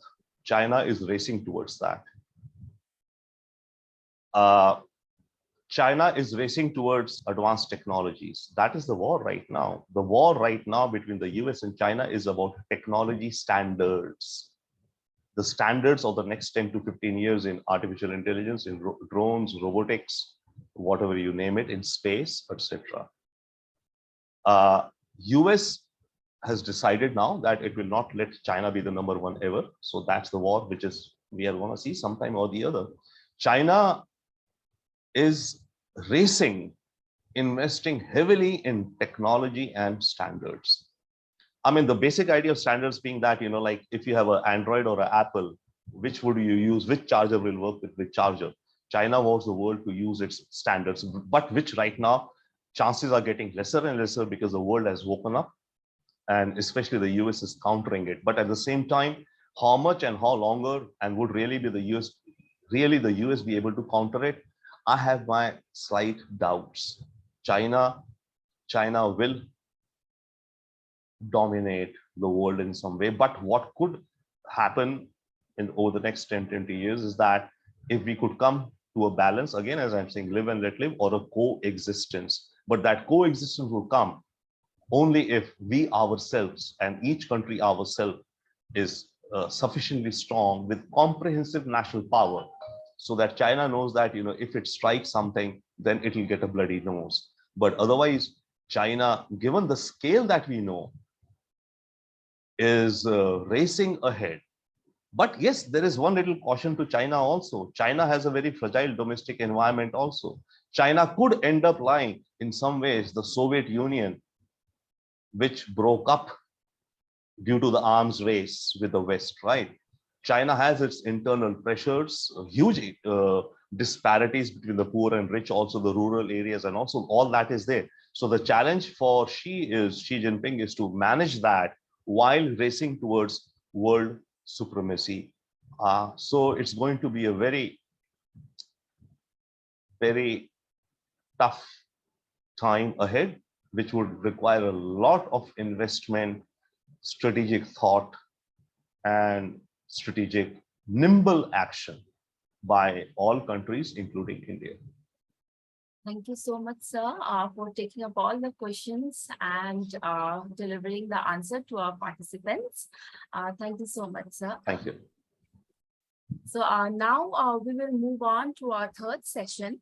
But before we move on to the third session, I would like to give a small announcement that in our fourth session, instead of Tridevish Singh Maini, we will have Professor Srikanth Kondapalli as the expert for the fourth session. And Maini sir will be there for the tomorrow session for the last. So moving on to our third session, our next distinguished expert is Don McLean Gill. Mr. Gill is the geopolitical analyst and author, and he's from Philippines. His topic is India as an emerging role in a multipolar world. We welcome you, sir. The floor is yours. Thank you so much, Dr. Sarvi, and it's a true pleasure to be here. First of all, I wish to thank Impact and Policy Research Institute, IMPRI, for organizing such an incredible and, of course, a very relevant event here today, these 3 days, to be able to highlight particular issues of great relevance. And I also wish to thank IMPRI, of course, for having me here and giving me the opportunity to discuss and take part along with a team of renowned and distinguished experts who I also consider as mentors. So it's a true pleasure. So today we would be discussing about something of great relevance in terms of practical and theoretical understanding. I truly commend Mr. Sachdevji for providing a very interesting discussion, along with, of course, Ambassador Shashank. And I'd like to highlight his particular discussion on perception, which would also be a major pillar of my discussion here today. Now, today we'd be discussing about India as an emerging pole in an unfolding multipolar era. Now, we understand that the role of power in international politics is seen to be one of the most sought after areas for theorizing and conceptualizing. However, there is a significant dearth of literature that really tends to encompass the heterogeneous nature of the international system today. Now, if we may proceed to the outline of the discussion. Thank you very much.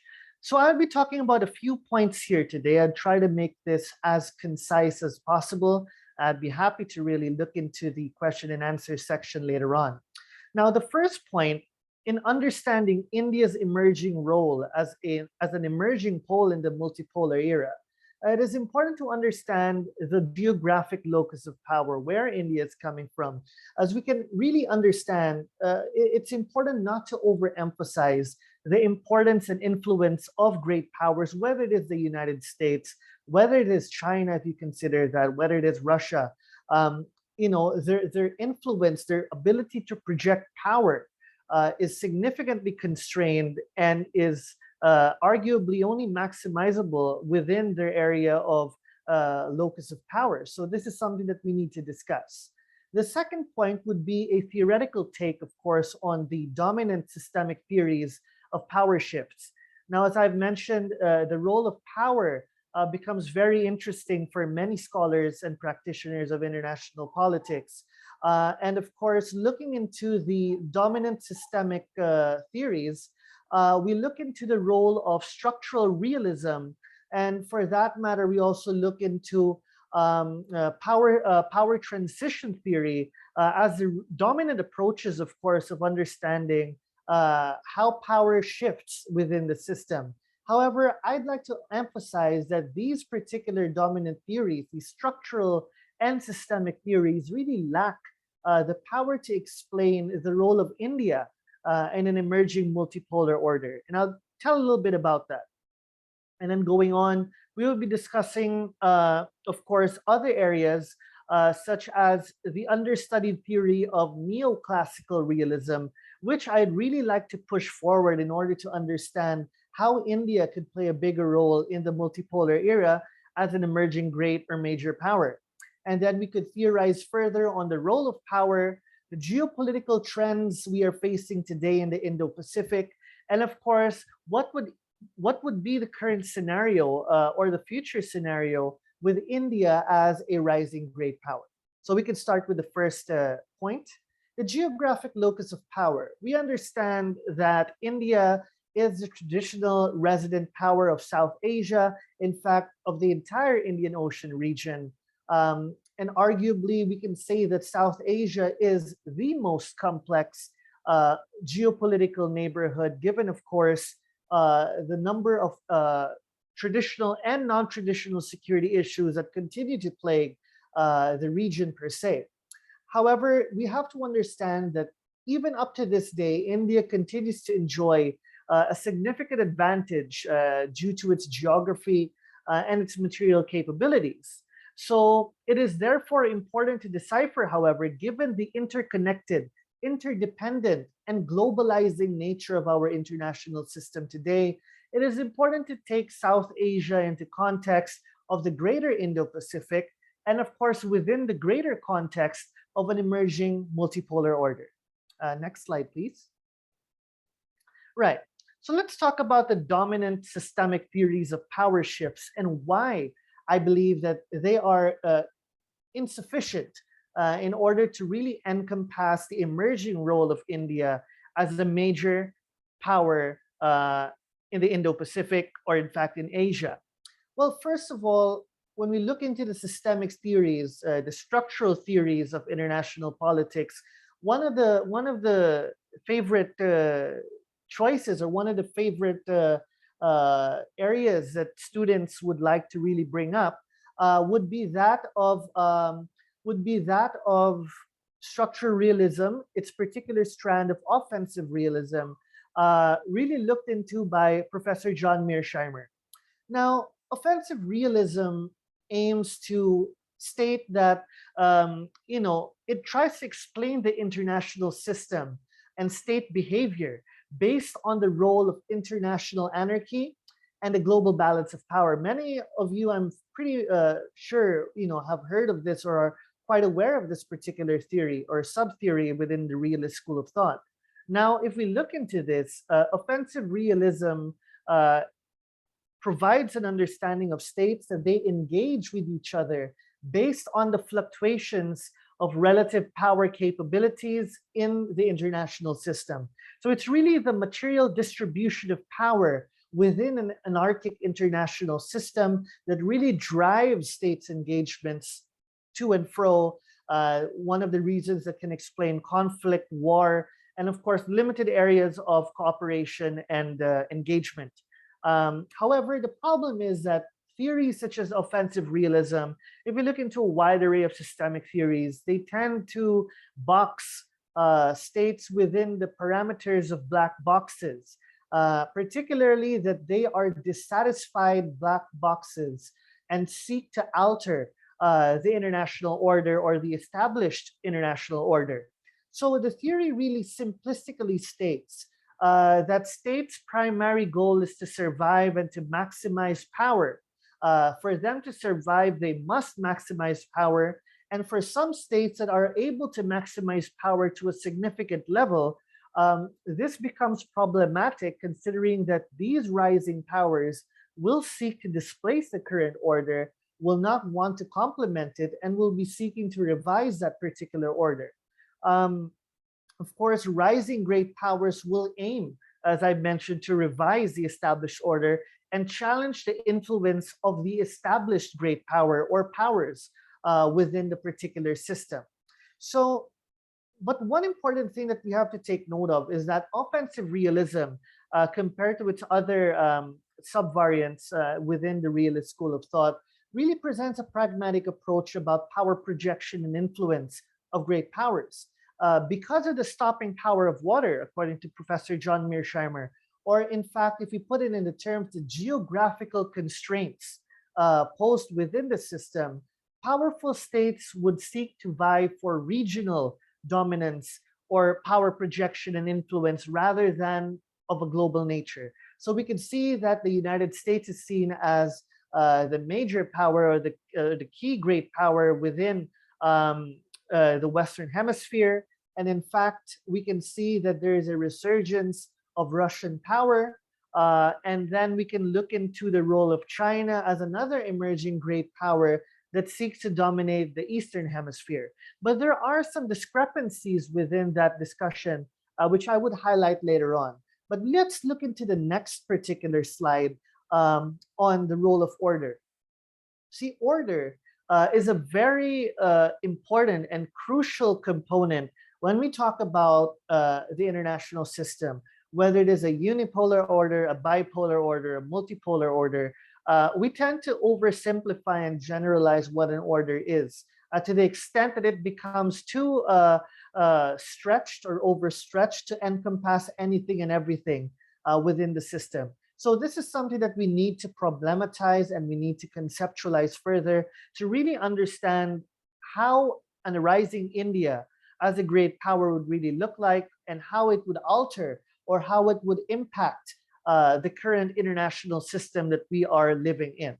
So an order, as mentioned by particular scholars, if we look into the least common denominator of their understanding of what an order is, we can look into it as an organized group of international institutions that help govern interactions or member states in a highly interdependent world.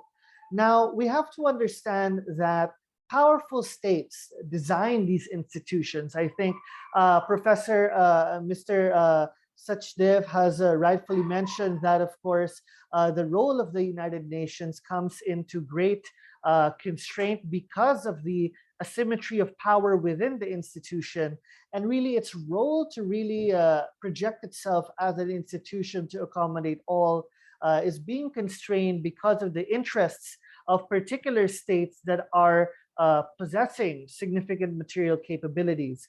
So then we can generalize the institutional level to be really at the receiving end of great power politics.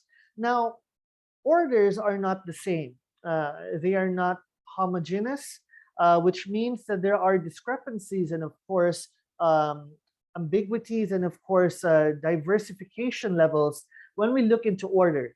So there is what we call a bounded order, which I encourage you all to really look into, particularly on the article of Professor Mearsheimer, Bound to Fail.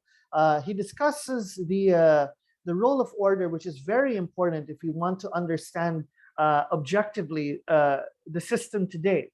So a bounded order means that it does not include all the great powers within the particular system. It may be established by one particular power or a group of powers in a multipolar system, but it does not encompass all these powers. So a bounded order is something we could see in a bipolar world towards a multipolar world, where really there are boundaries between and among the great powers, and to what extent they wish to influence and shape the geographic sphere in which they sort of dominate or they sort of project influence on. So a significant example would be that of the Cold War. Many would argue that it was a bounded order.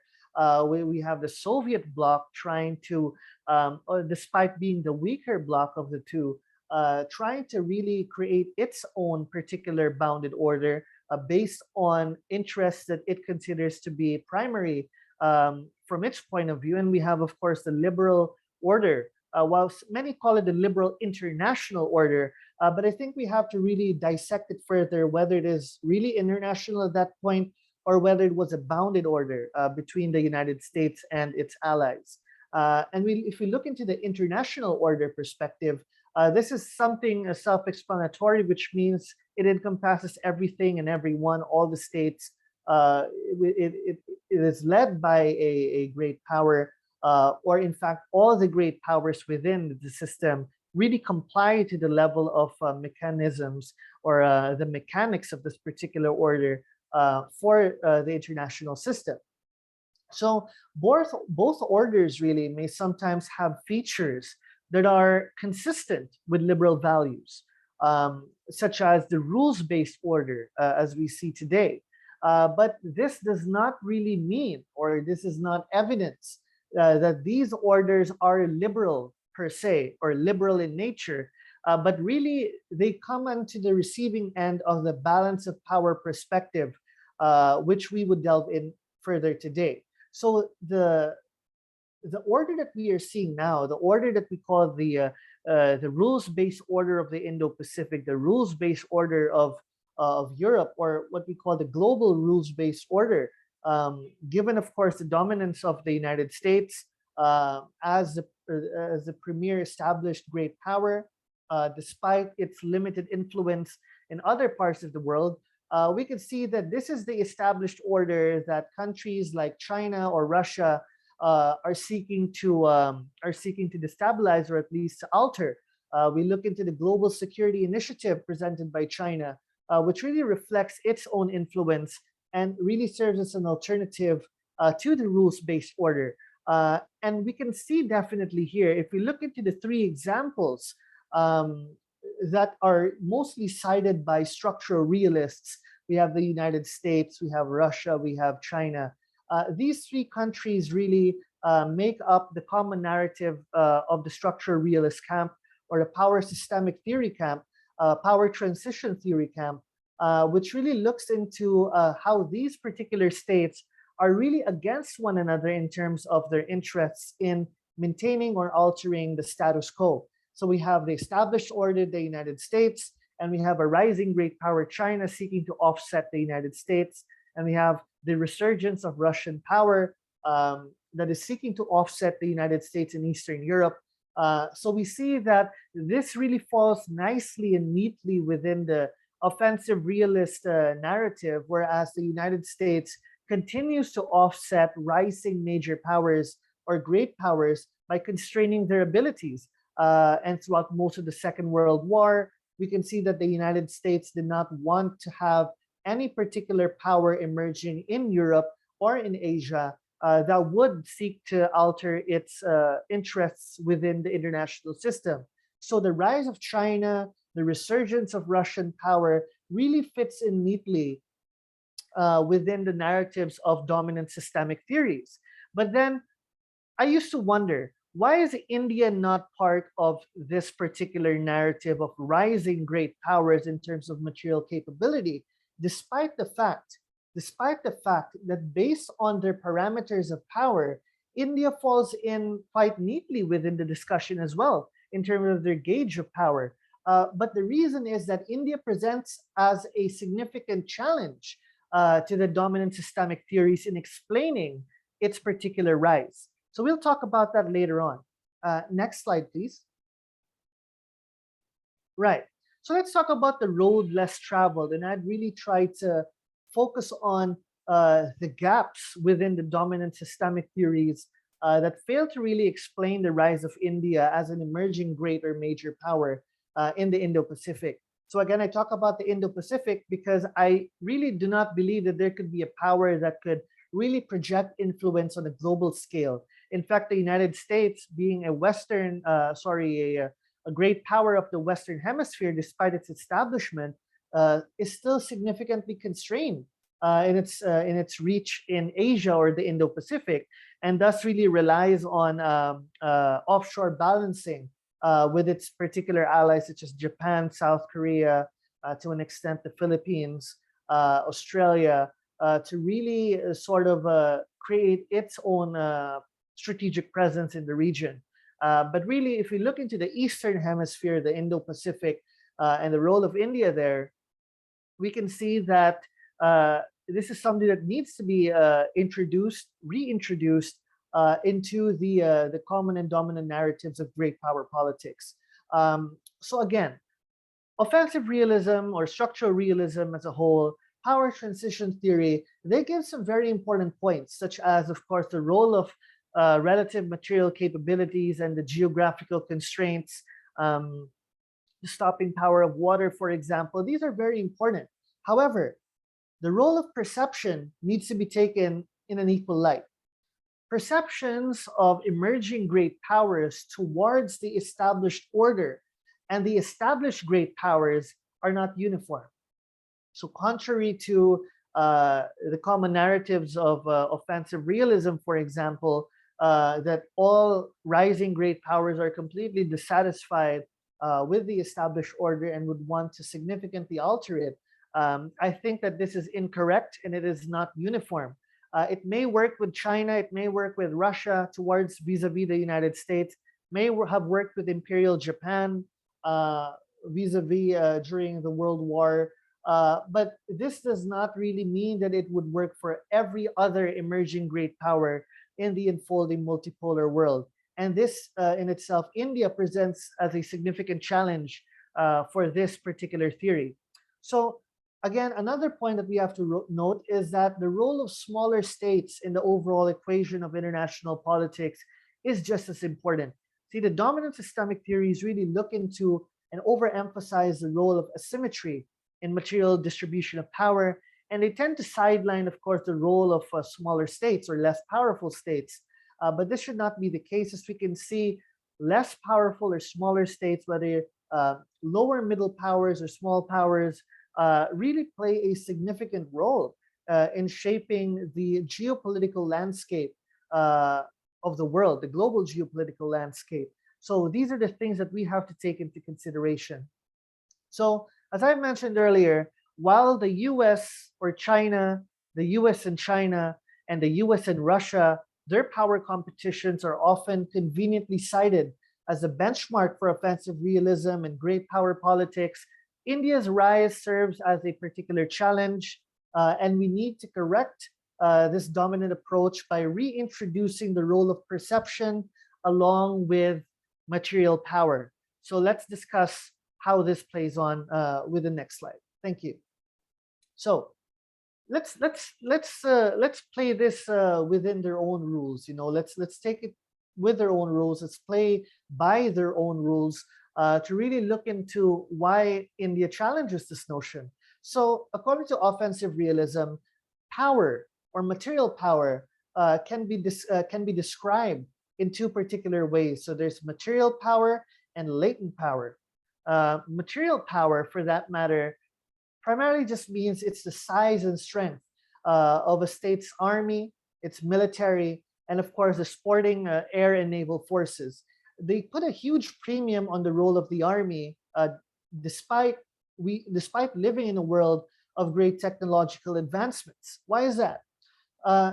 Without the army, particular territories, particular areas throughout the world amid power competition will not be considered to be, they would not be able to fall under the influence of major powers without the role of the army. So no matter how advanced your technologies are, no matter how significant these technologies are, we talk about the age of nuclear deterrence, but then there's also the nuclear taboo. And I encourage you all to read that. Well, the limited capabilities of nuclear technology to really play a difference in international politics is significant. It's a questionable area. So the role of the army is unmatched in terms of the ability to project power, to defend territory, to expand territory. The role of the army is unmatched in this particular light. So thus, offensive realism puts a great premium on the size of the army and the ability really to spend for that army. So latent power talks about two particular things. So it refers to the socio-economic structure within the state. So we're talking about the size of the population, and we're talking about the size of the economy. While there may be several other indicators of economic growth and rise, these theorists look into the overall economy, the GDP, and the ability of states to mobilize resources towards strengthening the army, increasing the army size and the military capacity of the state. So we're really looking at it from an objective point of view. So Professor Mearsheimer lists the United States and China and the revival of Russian power as the three-pronged pillars of his major power or great power systemic systemic order. So he understands it from a multipolar era with these three powers.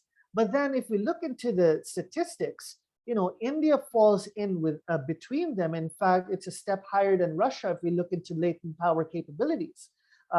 If we look into it, India presents itself as a rising great power and seeks to work within the established rules-based order, which creates more problems for offensive realism to really explain the rise of India. So let's look into the statistics here. There's a close consensus on scientific surveys that indicates India to be the fourth most powerful military power in the world.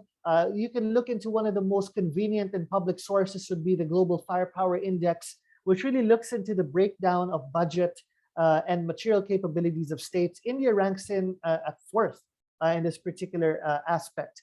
And in top of military spending, India is one of the top spenders. In fact, it's ranked third by CIPRI regarding its ability to mobilize resources towards its military. It stands at 76.6 billion. And of course, the size of the economy of India arguably falls between sixth or fifth place, depending on the surveys or the parameters that really conduct the study. So based on the simple parameters of power by offensive realism, there's no doubt that India falls within this context. But why it is not often cited within the context or prism of offensive realism is because of the challenges it gives in terms of perception vis-a-vis the established order. Next slide, please. Right. So let's talk about the geopolitical trends. So the previous slides were nearly done. The previous slides really look into the theoretical aspect of this, the dominant power systemic theories, or the systemic theory that really talk about the shifts in power within the international system, why there are particular gaps, and why India's rise poses as a challenge is because they deny the role of perception. And this is something that we need to look into. Neoclassical realism, I encourage you all to look into the readings by Gideon Rose, Jeffrey Taliaferro, Steve Lobel. These are the fantastic scholars that really contributed to neoclassical realism that really try to emphasize on the role of perception within the material power and the foreign policy outcomes. There is that intervening variable that is often disregarded by objective structural systemic theories. So on to the geopolitical trends. Now it is evident that as material capacities of states grow, the scope of their engagements will also expand. So India, seeing it as a traditional Indian Ocean power, as a traditional South Asian power, and as it continues to rise in its capabilities, the ability to project influence, power, and the level of engagement that it has will definitely go beyond its traditional geographical neighborhood. And the same with China. We can see that. But the differences in their perception make all the difference. The role of perception is really seen as a significant cornerstone. One of the very intriguing cases is that when India released its Look East policy in the 1990s, and in the mid-2000s, China released its Blue Book. It's not an official policy by the Chinese government, but it is a report conducted by a very renowned think tank that really goes hand in hand with the government, with the CCP. So the Blue Book cites that the Indian Ocean, or the Indian Ocean region, is of great concern to China, and it is of great significance to China, and it will maintain or maximize its strategic presence there in order to preserve and protect the sea lines of communication, and of course to be able to achieve its own particular ambitions given its material rise. And it's interesting that they cited India's Look East by that time as a sort of a similar trend in which China is sort of mimicking in line with its Blue Book.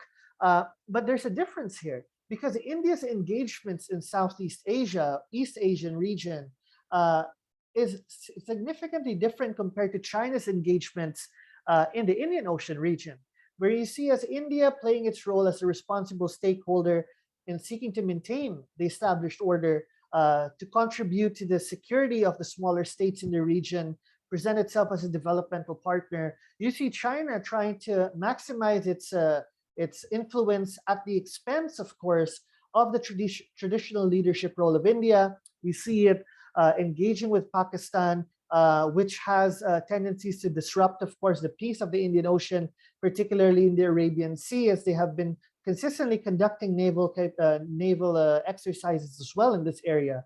And of course, many of us are familiar with the BRI, the debt trap diplomacy, all these things, what I like to call geopositional balancing, which is part of a broader scheme of China to really pour in lots of finances to fund major infrastructures in this area for the long term, which would be able to give it more strategic leverage in the area. So the purpose of these spendings was not really to sustain or to have economic returns, but really to serve as particular models or pillars or frameworks for China's long-term strategic ambitions. So that is geopositional balancing that we really need to look into.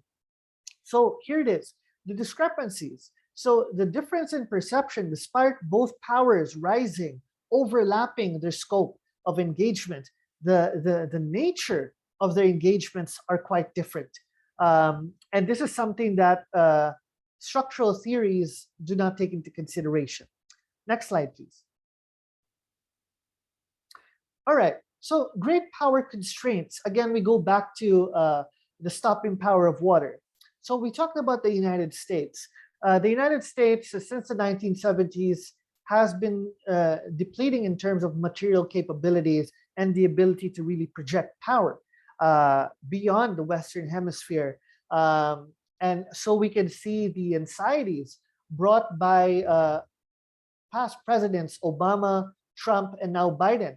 You see the pivot to Asia, the Indo-Pacific construct that the United States has been trying to espouse as its own national security imperative does not really show the dominance of America, but the realization that America cannot check China's rise alone, that it is in need of like-minded major powers such as India to be able to really maintain the established order of the post-World War II.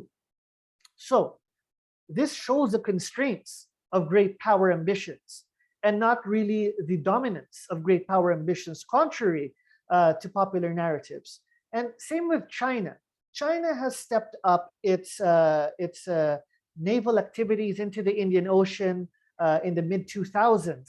However, its ability to project power in the Indian Ocean is still significantly constrained. Its far seas operations have increased. However, its ability to operationalize these operations and to really maximize or create conducive outputs that are in line with its overall ambitions are not really going on to plan. In fact, as we can see, because of the COVID pandemic, the situation in Sri Lanka, the situation in Laos, the ongoing economic degradation in Pakistan, and of course, the worrying trends in Nepal, economically speaking, these four states, which are considered to be major commercial partners of China, and now seeing that they are slowly falling down in terms of economic prosperity, serves as a wake-up call for many, as I've echoed, of course, the sentiments of Mr. Sachdev, that countries even beyond the Indian Ocean region, other parts of Africa, are also pushing back slowly vis-a-vis the BRI. And in 2020, there was a major setback for the BRI. So, of course, the ability of China to maximize its power projection should not be over-exaggerated, but should not be undermined. It is no doubt that it is increasing its capabilities day by day. So the need to really maintain proactive policies, again, would be necessary to be able to address these particular shifts. So states do not want to draw further within the US-China power competition that is imperative. As we can see, If we look into the 4 poles, I'm including India now because I see that there should be no reason not to include India's rise as a potential pillar in the multipolar world. There should be no question in that. So if we're looking into the United States economic capacity, we're looking into the United States, China, India, and to an extent, Russia. So we can see that it is the United States and China that are really competing on this particular front. And as the United States seeks to offset China's capabilities in the Eastern Hemisphere, they have been engaged or locked in a power competition, which also continuously creates problems for smaller states, particularly in Southeast Asia, where I'm from, in the Philippines. We can see that the intensifying power competition brings smaller states, further into the power competition sphere and creating more panic and anxiety as they are made to choose sides. Either you're with the United States or you're with China. They say that they can engage with Japan, but Japan is also seen as a sheriff of the United States, considering that they are treaty allies. So really the choices are quite limited for these particular states. I wouldn't talk about Russia in the Eastern Hemisphere because its ability to project power beyond Eastern Europe is also constrained. So let us not bring in Russia into the Eastern Hemisphere narrative for now. Let's look into India, China, and the United States. So we see the intensifying power competition between China and the United States, and we see the rise of India. So where does India come into the picture as a rising great power? We go to the last slide. Thank you. So let's look into the last slide of this discussion. So how do we see India as an emerging great power? Well, first of all, we can see that India's adherence to strategic autonomy has been something that has been celebrated in the Eastern Hemisphere. Southeast Asia, particularly, India's proactive take amid the Ukraine tensions, the war between Ukraine and Russia, India's proactive, objective, pragmatic stand has been echoed significantly within Southeast Asia. And in fact, as I've written in my commentaries and articles, that this has been a significant stepping stone of improving India relations with its neighbors to the east, which really complements its Act East policy as well. And of course, India's rise as a major power in the Eastern Hemisphere also brings in benefits to the developing world. As we can see that countries are being forced to choose between rigid policies of borrowing and lending by the United States and the West. They have been going on and on and on about initiative after initiative. We had the Build Back Better world. We had the several other initiatives, with the recent one being the IPEF or the IIPI, if I'm not mistaken, and during the G7. So, the reason why it does not really click is because countries in the Eastern Hemisphere are diverse. And of course, they have several other constraints to look into, and really putting rigid requirements does not really fall into their interests. So they're meant to, the other option now is China's predatory lending under the BRI.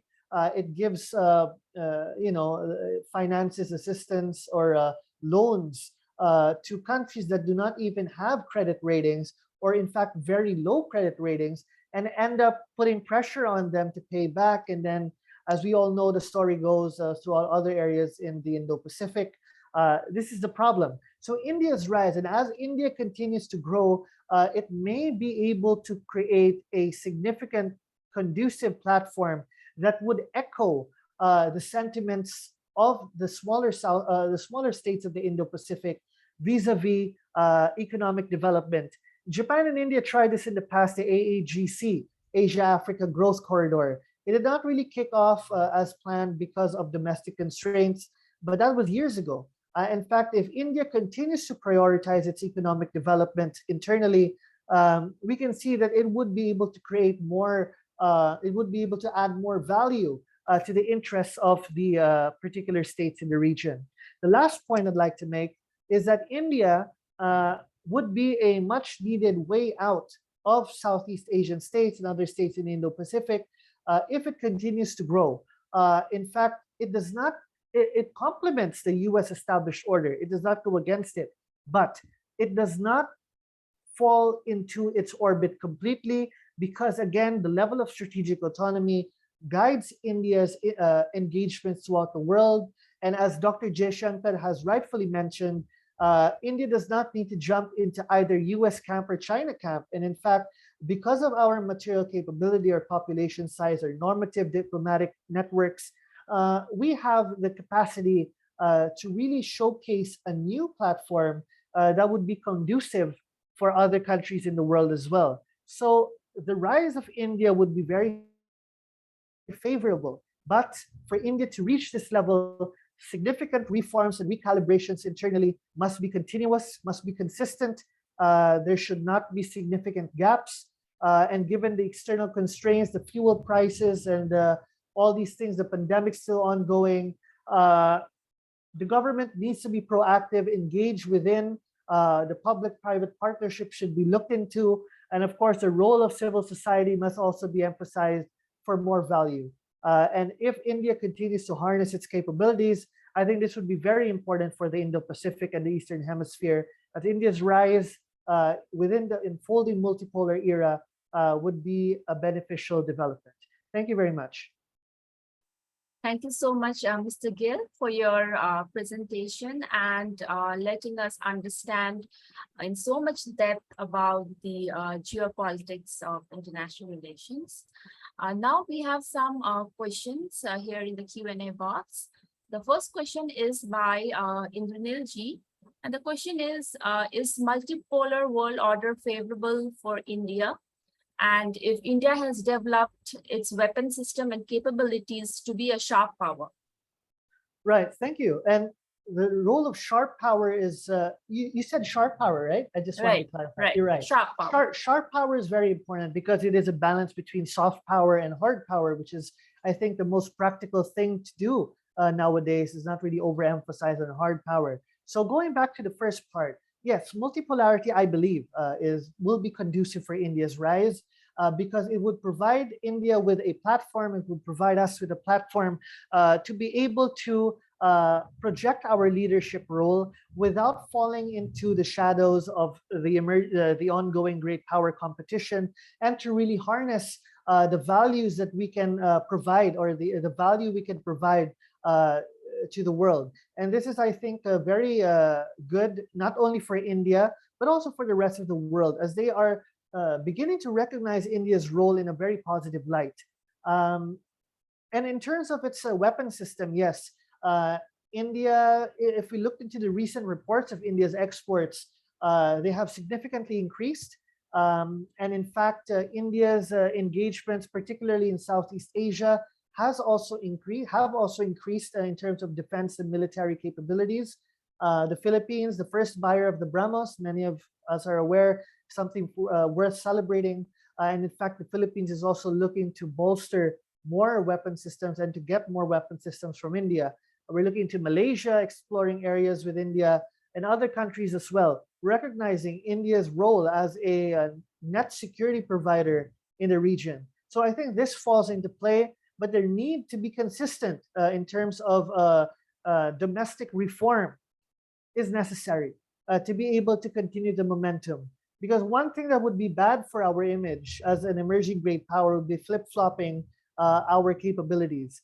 So the need to be very proactive as how we gauge external situation should reflect our pragmatism within. There's another set of questions by Solomon Ji and Anupita Ji. And the question is how power structures dilute the problems faced by the general public. And another one is how will you balance geopolitical trends between India and China when there's maximization of material power?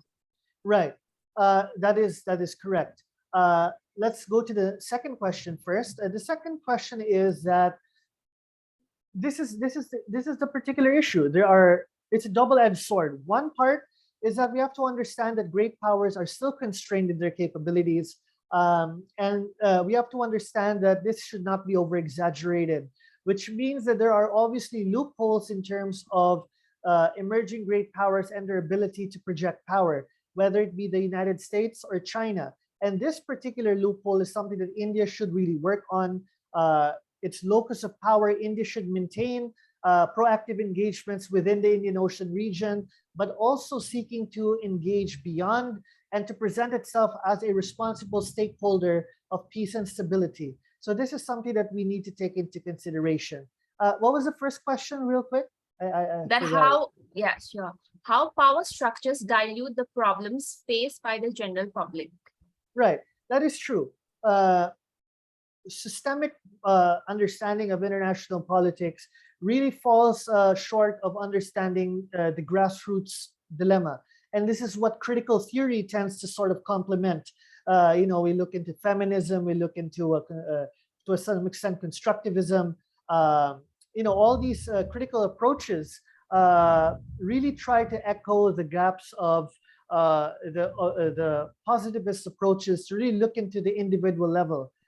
So I think that it's necessary to have a balance. And I think this is where perception comes in, because it's not only the perception of the elites, but of course, to an extent, civil society as well, and understanding how they shape policies within the country and their impact. So the neoclassical take really provides more wiggle room for civil society individuals to really play a part in decision-making towards foreign policy. So we have the lobbies and all that. This is one of the indicators that show how individuals can play a part, while though limited, but it's still something, and we need to work on this further. Malik Moinji is asking if there's any similarity between the supposed peaceful rise of India within the present rules and the famous peaceful Chinese rise sentiment of the 2000s. Right. Well, we have to understand that China's so-called peaceful rise is not really operationalized.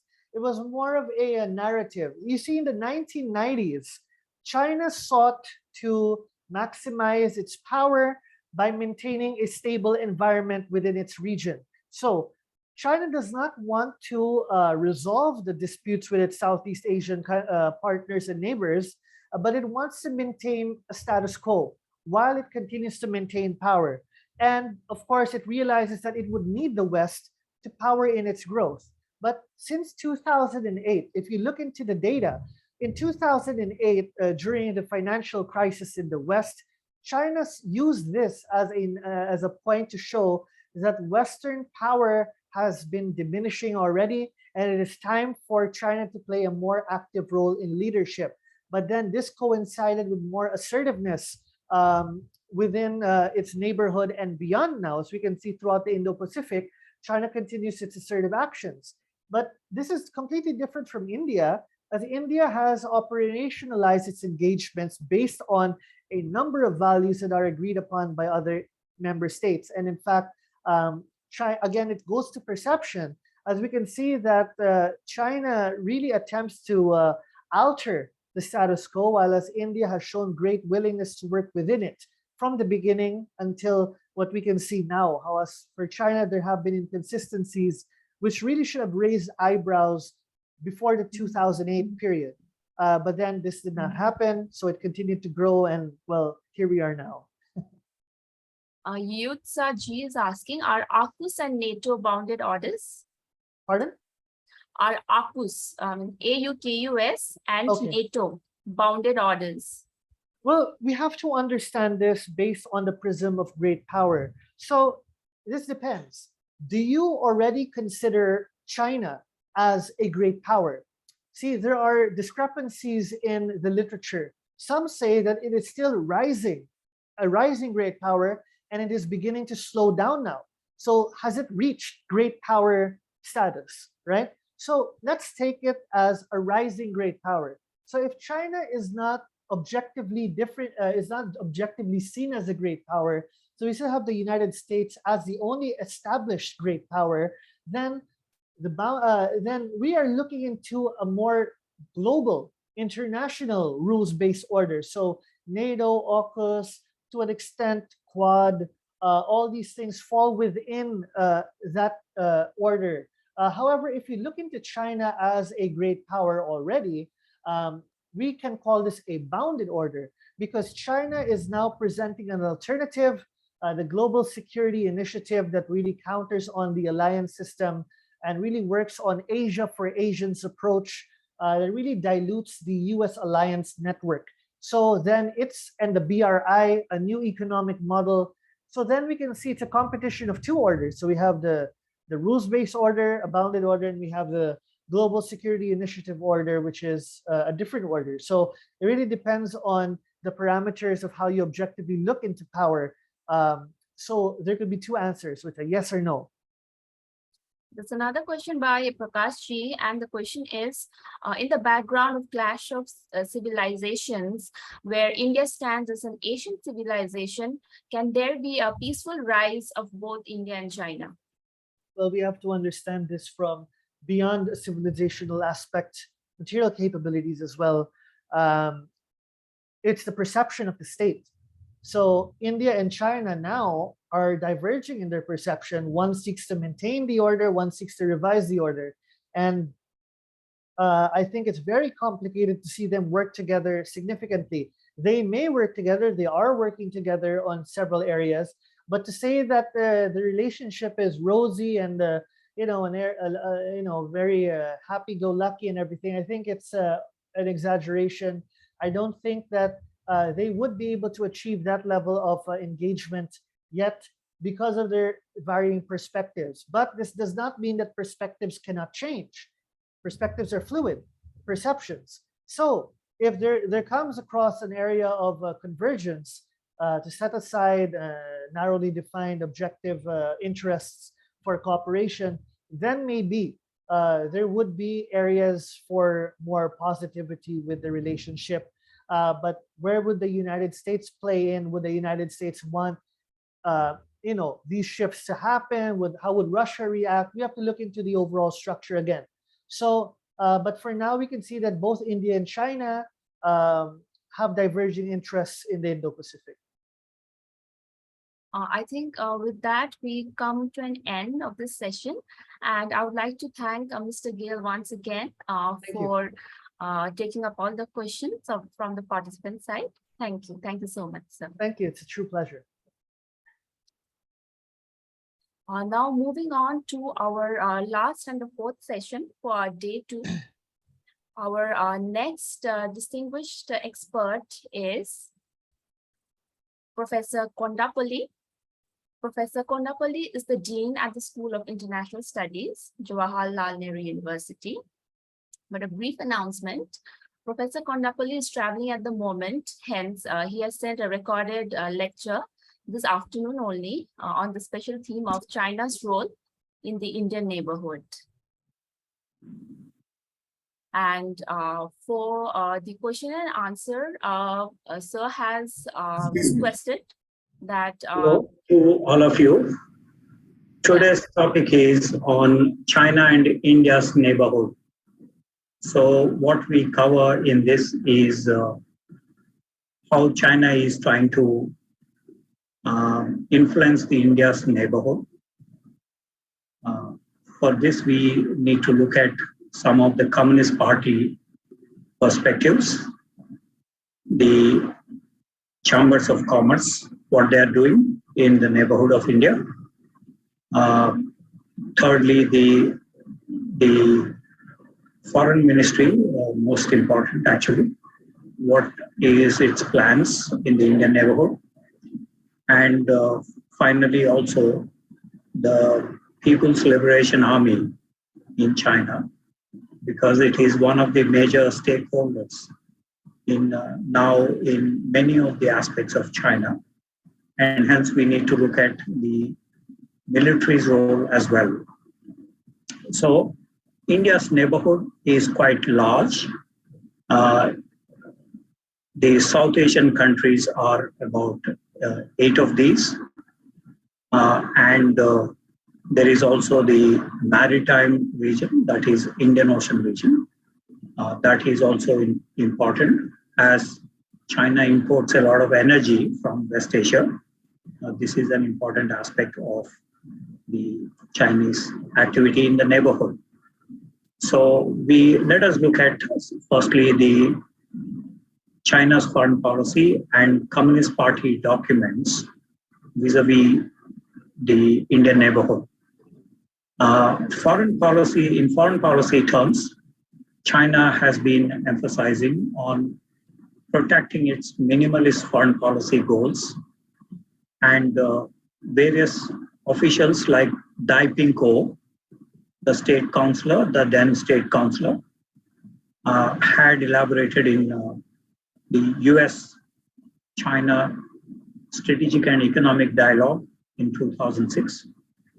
When they mention about core interests, one of the aspects is Tibet, Taiwan, and later on they added Xinjiang, South China Sea, Senkaku Islands.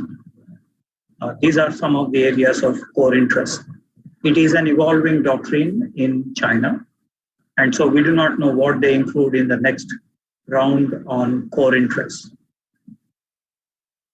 These issues of Tibet, Xinjiang, and let me add also Inner Mongolia, these are formulated in what they mention as three evils: separatism, extremism, and splitism. And on August 29th, 2020, Xi Jinping, the president, headed the Tibet Forum meetings, and in which he suggested that China would Sinicize Tibetan Buddhism. Since Tibet borders many countries in South Asia, it's also a very important aspect as the party state institutions are expanding to the Indian neighborhood. We need to also discuss the Sinicization of Tibetan Buddhism. President Xi Jinping visited Tibet to Ningxi prefecture, to Lhasa, and had inspected the infrastructure projects. This is important because of the kind of domination that China is attempting requires faster movement of troops, and hence there is so much of infrastructure development in Tibet, Xinjiang, and other areas, including in the Indian Ocean. So this suggests that there is the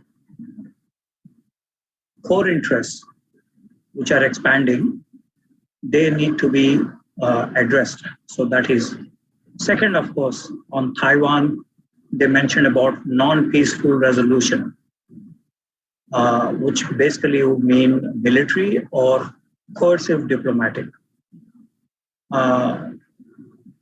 The Taipei Economic and Culture Center exists only in New Delhi, in the Indian neighborhood. Previously, Bangladesh had a Taiwanese office, but under pressure from China, they have shut down. So this is another core interest that China is trying to put across and resolve. The third is Hong Kong, where a new security law has been passed last March, and a number of people have been arrested in Hong Kong. And the Hong Kong Special Administrative Region and the basic law that China promised to implement now faces a lot of problems in terms of implementation of one country, two systems. Hong Kong is important for the Indian neighborhood because there is a lot of diaspora. Over 30,000 Indians in Hong Kong, Bangladeshis, Pakistanis, Gorkhas, since the British Indian times, they have been part of Hong Kong's progress. South China Sea is also important as part of the core interest. But from the Indian neighborhood point of view, much of the trade of South Asia is passing through the South China Sea. And China has been militarizing the South China Sea, and hence this is another factor. The second is protecting the maximal interests of China in India's neighborhood. We have seen in the recent times there's been a contest between US and China. Chinese foreign policy thinks that US is a declining power. The United States, where it had operated, that needs to be filled up now by China. In 2014 May, President Xi Jinping addressed the Conference on Interactions in Confidence Building Measures in Asia, CICA, that Asian countries should not go to other countries for security purposes. So thereby, the Chinese are insisting that United States should withdraw from Asia so that they can fill up these gaps, this vacuum. And clearly since then, China made many efforts in becoming the leader in Asia in every walk of life. Already it is the largest economy in Asia, largest population, largest economy with $17 trillion, largest military in Asia with conventional, nuclear, and ballistic missiles. The 19th Communist Party Congress in 2017, the work report that General Secretary Xi Jinping mentioned, it included the policy that they will follow for the next 5 years. It suggested China will deepen relations with its neighbors in accordance with the principle of amity, sincerity, mutual benefits, inclusiveness, and the policy of forging friendship and partnership with its neighbors. Second, he also mentioned that China is moving towards the center stage in global and regional orders. Center stage would mean here leadership or hegemonic designs. Thirdly, the 19th Party Congress mentioned about community of shared destiny. Shared destiny here used in very, very vague terms, but it essentially means closer partnerships or even military alliances in the future for the sake of rise of China in the international and regional orders. So very close to this community of common destiny or shared destiny is Pakistan, and increasingly Afghanistan, Nepal, until recently Sri Lanka, before it melted down under the Chinese debt. So China wants to build a community of common destiny in terms of the 21st century partnerships or alliances. The 19th Communist Party also mentioned about building of new type of international relations. They did not exactly elaborate on all these, but Beijing consensus is one of those areas of the building of new type of international relations. Finally, it also mentioned about the Belt and Road Initiative. But most important, in addition to the infrastructure development and 5 connectivities, that is policy coordination, trade increase, in terms of the connectivity, physical connectivity, road, railways, fiber optics, airfields, shipyards, and so on. Renminbi internationalization, and finally, people-to-people contacts. Now, one of the crucial elements that China does not talk about, but still exists, is the security apparatus of China, both in the military and the paramilitary, is making a shadowy impact on the Belt and Road Initiative projects. So those are the 19th Communist Party agenda. And we have to see this November in the 20th Party Congress, what sort of policy that they would prescribe in future. Let me also say quickly, protecting overseas interests has been named by General Secretary in the 5th Foreign Affairs Work Conference held in 2018. state-owned enterprises to be made as the icons globally, regionally. Tourism, prior to COVID-19, 180 million tourists have gone. They're only going to select countries. And so China weaponizes not just trade investments, but also tourism. The Taiwanese were at a receiving end after electing Tsai Ing-wen. Tourism has been almost shut down with Taiwan and with Korea when they deployed the THAAD system in southern portion of South Korea. So the tourism to Jeju Island and others have been immediately shut down by China. So they use weaponization. The other weaponization is in terms of the trade routes, which is where the passages to the Indian Ocean can also be seen. In terms of India and India's neighborhood, one of the 36 ancient stratagems may be relevant for our discussion. It says Hashiao Kungta, which means combine with the small to counter the big. Obviously, out of 8 countries in South Asia, India is big in terms of 3.2 million square kilometers, 6th largest economy in the world, and 2nd largest populated country, and the growth rates are increasing, and the military as well is modernizing faster. So this suggests that the combining with the small, the rest of the 7 South Asian countries to counter the big India has been an ancient policy, which is now being increasingly applied to the Indian neighborhood. However, India's neighborhood has 2 big hindrances. One is the Himalayas in the north, and the other is Indian Ocean. So it's not so easy to operate in the Indian neighborhood. However, with the railway line connecting from Gormut to Lhasa to Shigatse, and the plans to extend that to Kathmandu with a cost of $56 billion. And so potentially we have Nepal melting down like Sri Lanka if they accept the Chinese money. There are also the Indian Ocean string of pearls mentioned by Julie MacDonald.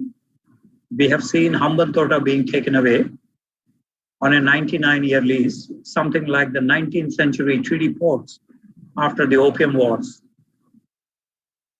So China today is experimenting with all those. And with Belt and Road Initiative, there is the China-Pakistan Economic Corridor, BCIM-EC, Bangladesh, China, India, Myanmar Economic Corridor. The Maritime Silk Road is also important in this context. China's objectives towards the Indian neighborhood is also concerned with terrorism. And this is a major factor in Afghanistan, Pakistan, and other areas. Nuclear factor.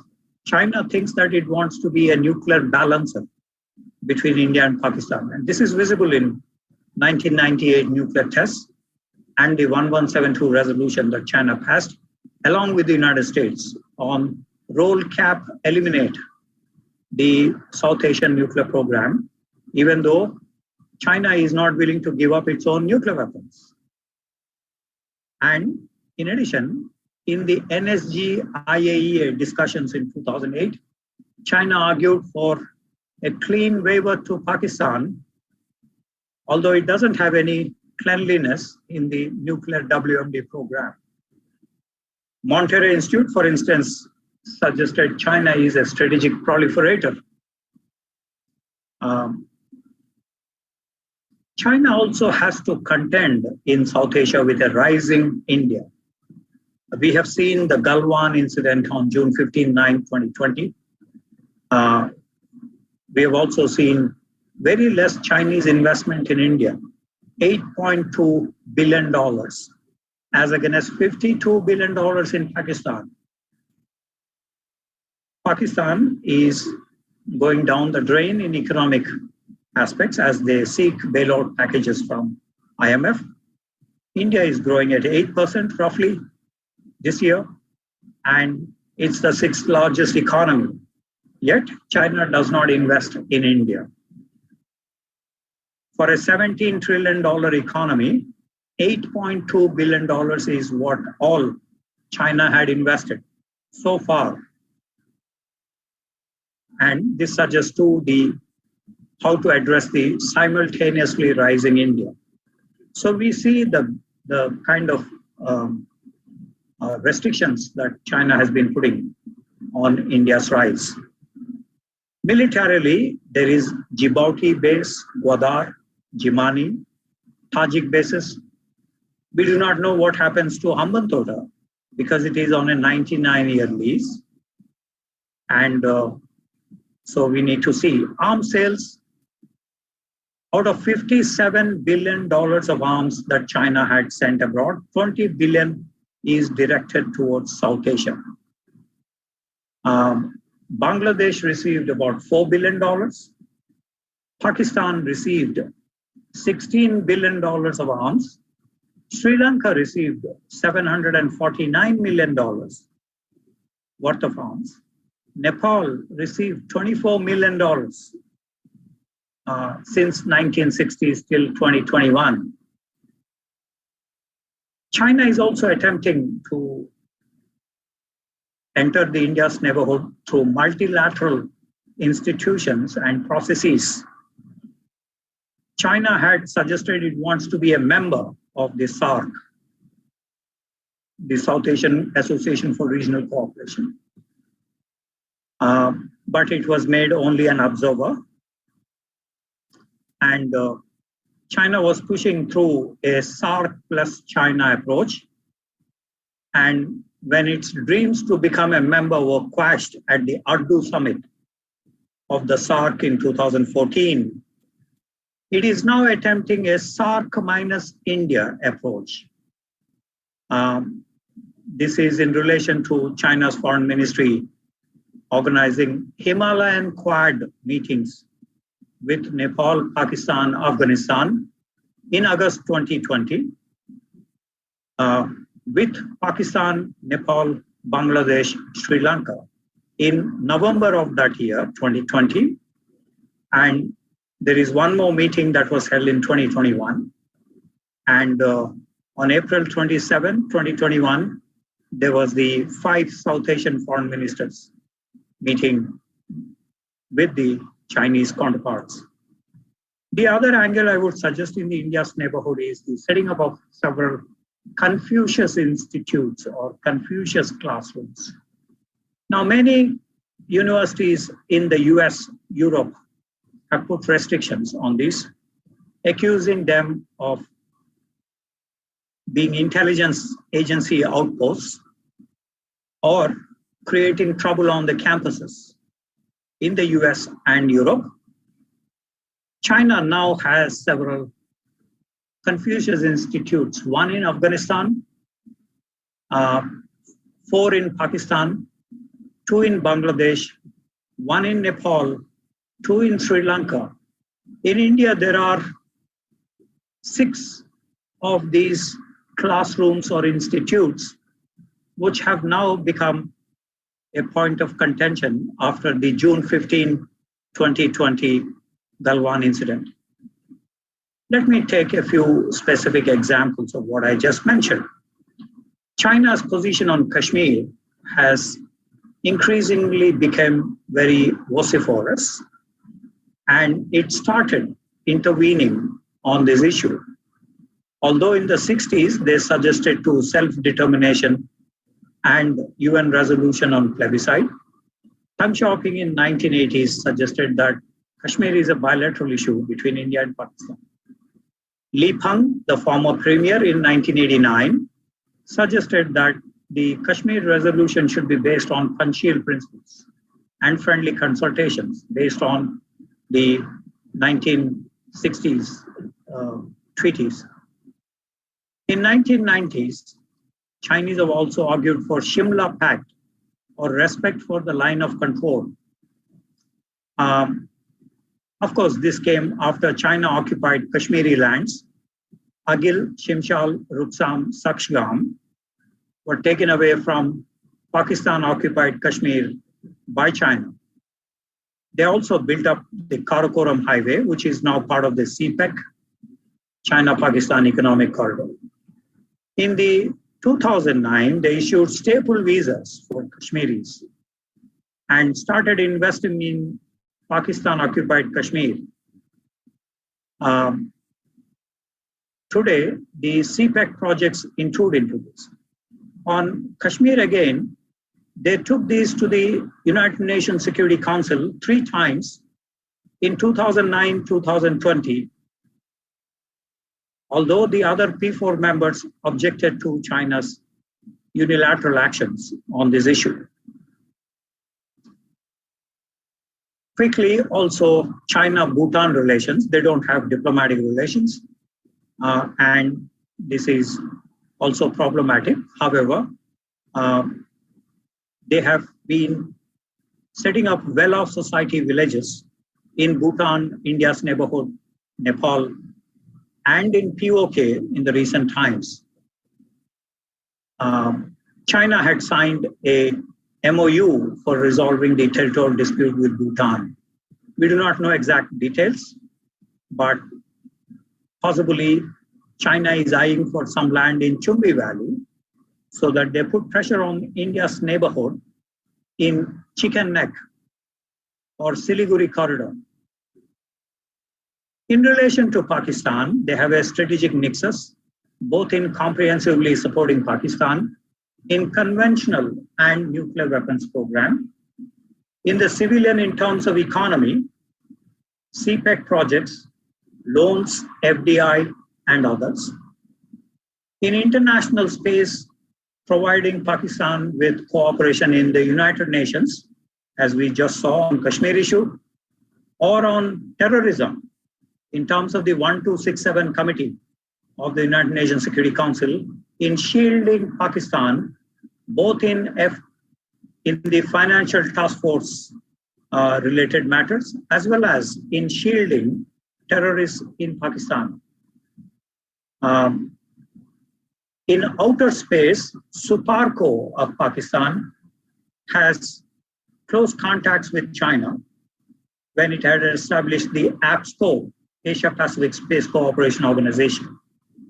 At the multilateral institutions, China had helped Pakistan to become a member after objecting to Indian membership since 2004. And there is also the cooperation both have in ASEAN and in the Afghan peace proposals. In terms of crises, we have seen actually China supporting Pakistan. In 1979-89 Soviet occupation of Afghanistan, China supported the Mujahideen. Chinese military intelligence supported training, arms, and other things were imparted to the Mujahideen and the Taliban later on.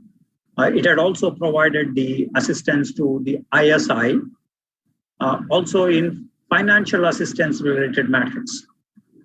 It's important to understand that the Panjshir attacks last year also had certain Chinese inputs to the Pakistani army, especially to the ISI, in terms of telecommunications and in terms of logistics and other matters. Also, in India-Pakistan 1965, 71, 99 crises, China has been supportive of Pakistan. So this suggests that there is an all-round or all-weather, as they suggest, cooperation between the two countries. China-Pakistan trade is very minimal, around $20 billion.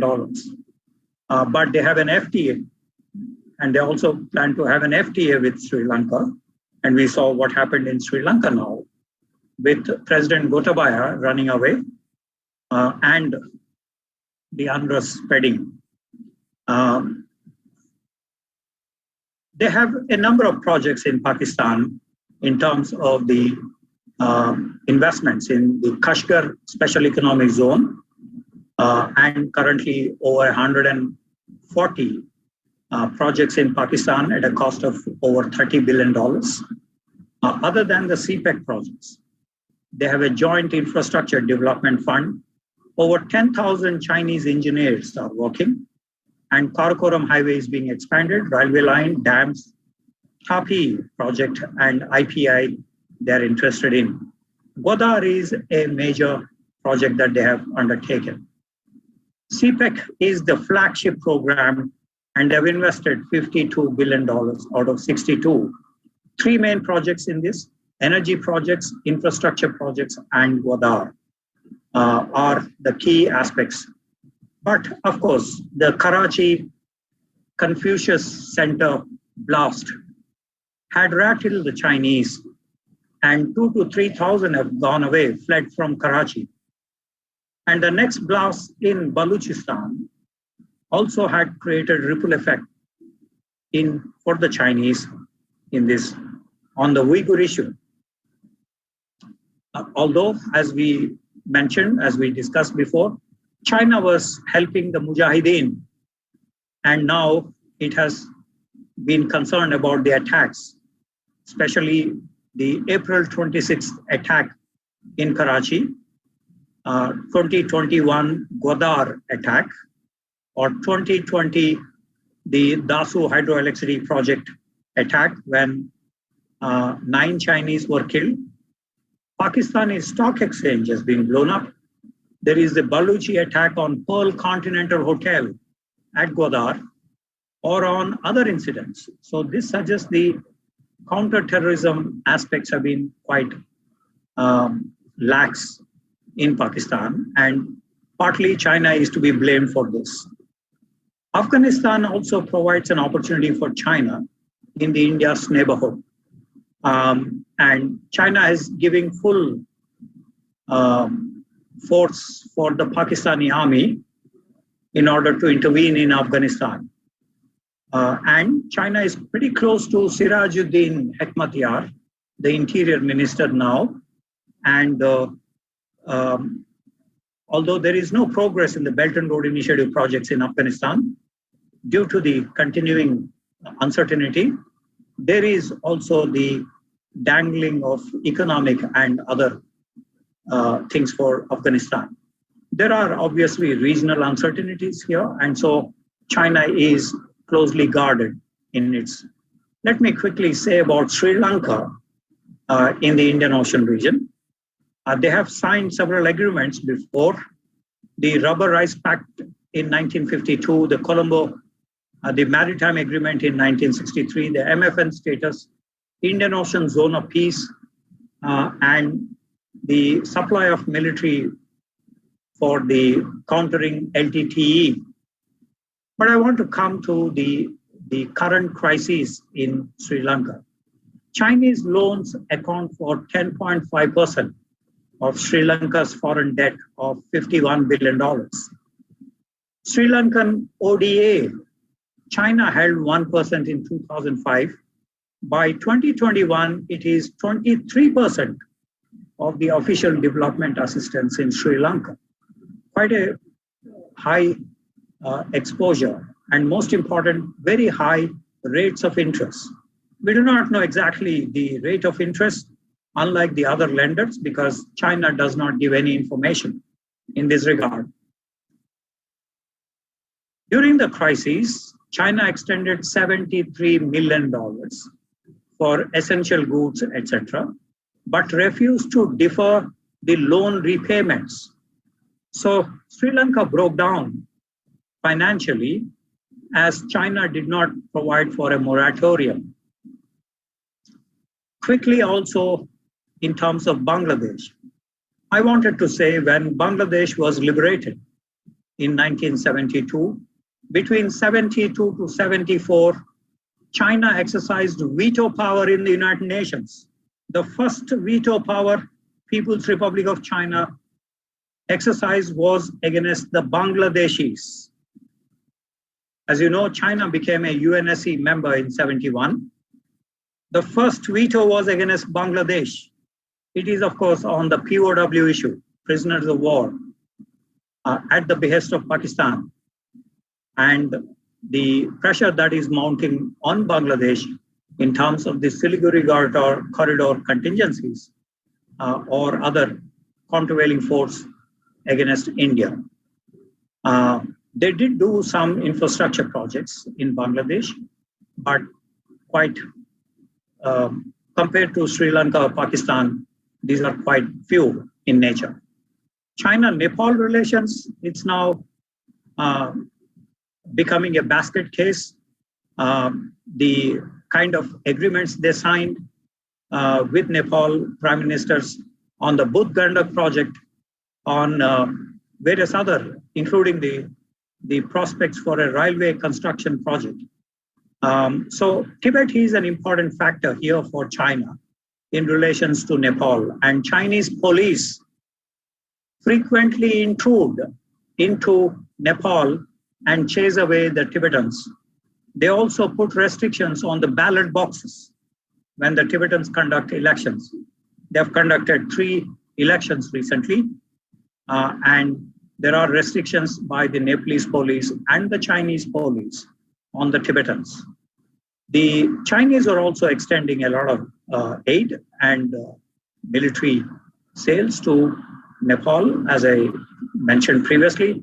There is also the joint military exercises, the Mount Everest friendship exercises, Sagarmatha friendship exercise. Those are ones which have been conducted. Let me quickly again to Maldives, another South Asian countries. When President Xi Jinping visited Maldives and Sri Lanka in 2014, he said those are the pearls in the Indian Ocean, reviving those debates about the string of pearls, in which China is now setting up several of these bases, military bases in Indian Ocean region, or contemplating, apart from Djibouti and others.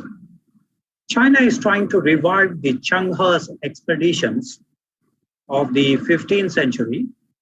And so the Maldives connection here is also important. Diplomatic relations were established only in 1972, but there were not hardly any visits. But the most important one was Xi Jinping's visit in September 2014. The former President Nasheed accused China of island grab in Maldives. So we can see how China had conducted. They also, through President Yamin before, rushed through the FTA,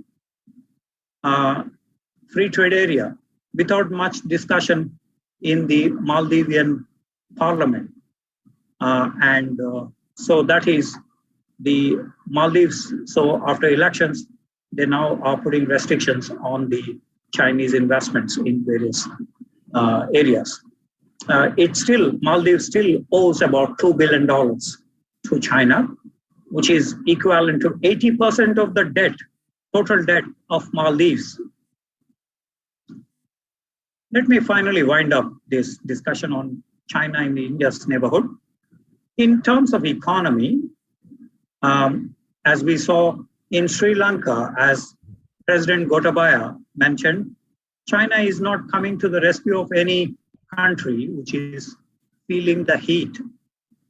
Although China created the debt diplomacy, it is not trying to resolve the problems, either in Pakistan or in Nepal or in Sri Lanka, maybe in future Myanmar or other countries like Afghanistan. So much of these loans come at 5% interest rate, according to some reports, quite high interest rates. The Pakistani public debt is 86% of its GDP. And there is a substantial increase year by year of this debt. China is not addressing this issue. China is looking at prospects for a Hambantota like a deal so that they can physically take away. And it is quite possible that China may grab more land in POK in the future. Corruption is also pretty high when China disburses such loans. And so that is one aspect. Finally, let me say that China had triggered the current crises in Sri Lanka and Pakistan through multiple factors. Debt is one, but also corruption to the Rajapakshas or to the Pakistani army or other institutions across Afghanistan or Maldives previously, Nepal increasingly, and Myanmar. China's focus is on political, military, and strategic considerations rather than on developing Sri Lanka or Pakistan. So there is a variance in views. But the most important one is how to marginalize India in India's neighborhood. That policy that they have implemented across is one major problematic in India-China relations. Debt diplomacy provides China with huge leverages because there are opaque memorandum of understanding, high interest rate, political conditionalities for the strategic leadership. So this created a lot of elite corruption, political elite corruption. However, when these countries are in trouble, China hardly provided any moratorium for the debt or others. So let me summarize this debate by saying that the geostrategic location of India's neighborhood, especially the Indian Ocean region, access to West Asia, public Middle East, is a major consideration for China. China is trying to nudge itself in the structural power matrix in South Asia. Connectivity, telecom, arms sales, soft power, these are the areas. And it is thrusting into India's neighborhood through bilateral and multilateral arrangements. Terrorism is a factor, and also preparations for the 15th Dalai Lama is another factor that China is pushing these well-off society villages and increasingly militarizing the Tibetan region. My last comment is China is doing a lot of hedging for the India's rise. And this is where we see a lot of friction between India and China. Let me stop here. Thank you for your attention. I would like to thank Professor Kondapalli for sending the lecture, and also to all the participants who has been listening so actively and taking part in all the discussion and deliberation. You have been like excellent participants. Now coming to the thank you note and vote of thanks. As we come to end of day 2 of a 3-day immersive online certificate training program on emerging dimensions of India's foreign policy and global politics, I, Sauravi Ghimire, researcher at IMPRI, Impact and Policy Research Institute, would like to propose the formal vote of thanks on behalf of Center for International Relations and Strategic Studies. We are very grateful to our experts for the day 2 of this training, Ambassador Shashank, Rabinder N. Sachdev, Mr. Don McLean Gill, and Professor Srikanth Kondapali. We thank all of our participants who have raised very important questions and involved actively in today's deliberation. We will welcome you tomorrow again on June 16th for the last day session of this excellent training course by distinguished experts, and they are Tridivesh Singh Maini, Dr. Parama Sinhapalit, and Professor Sumit Ganguly. We hope you continue to join in future to our IMPRI Web Policy Talk and Web Policy Learning. Wishing you a very good evening and thank you.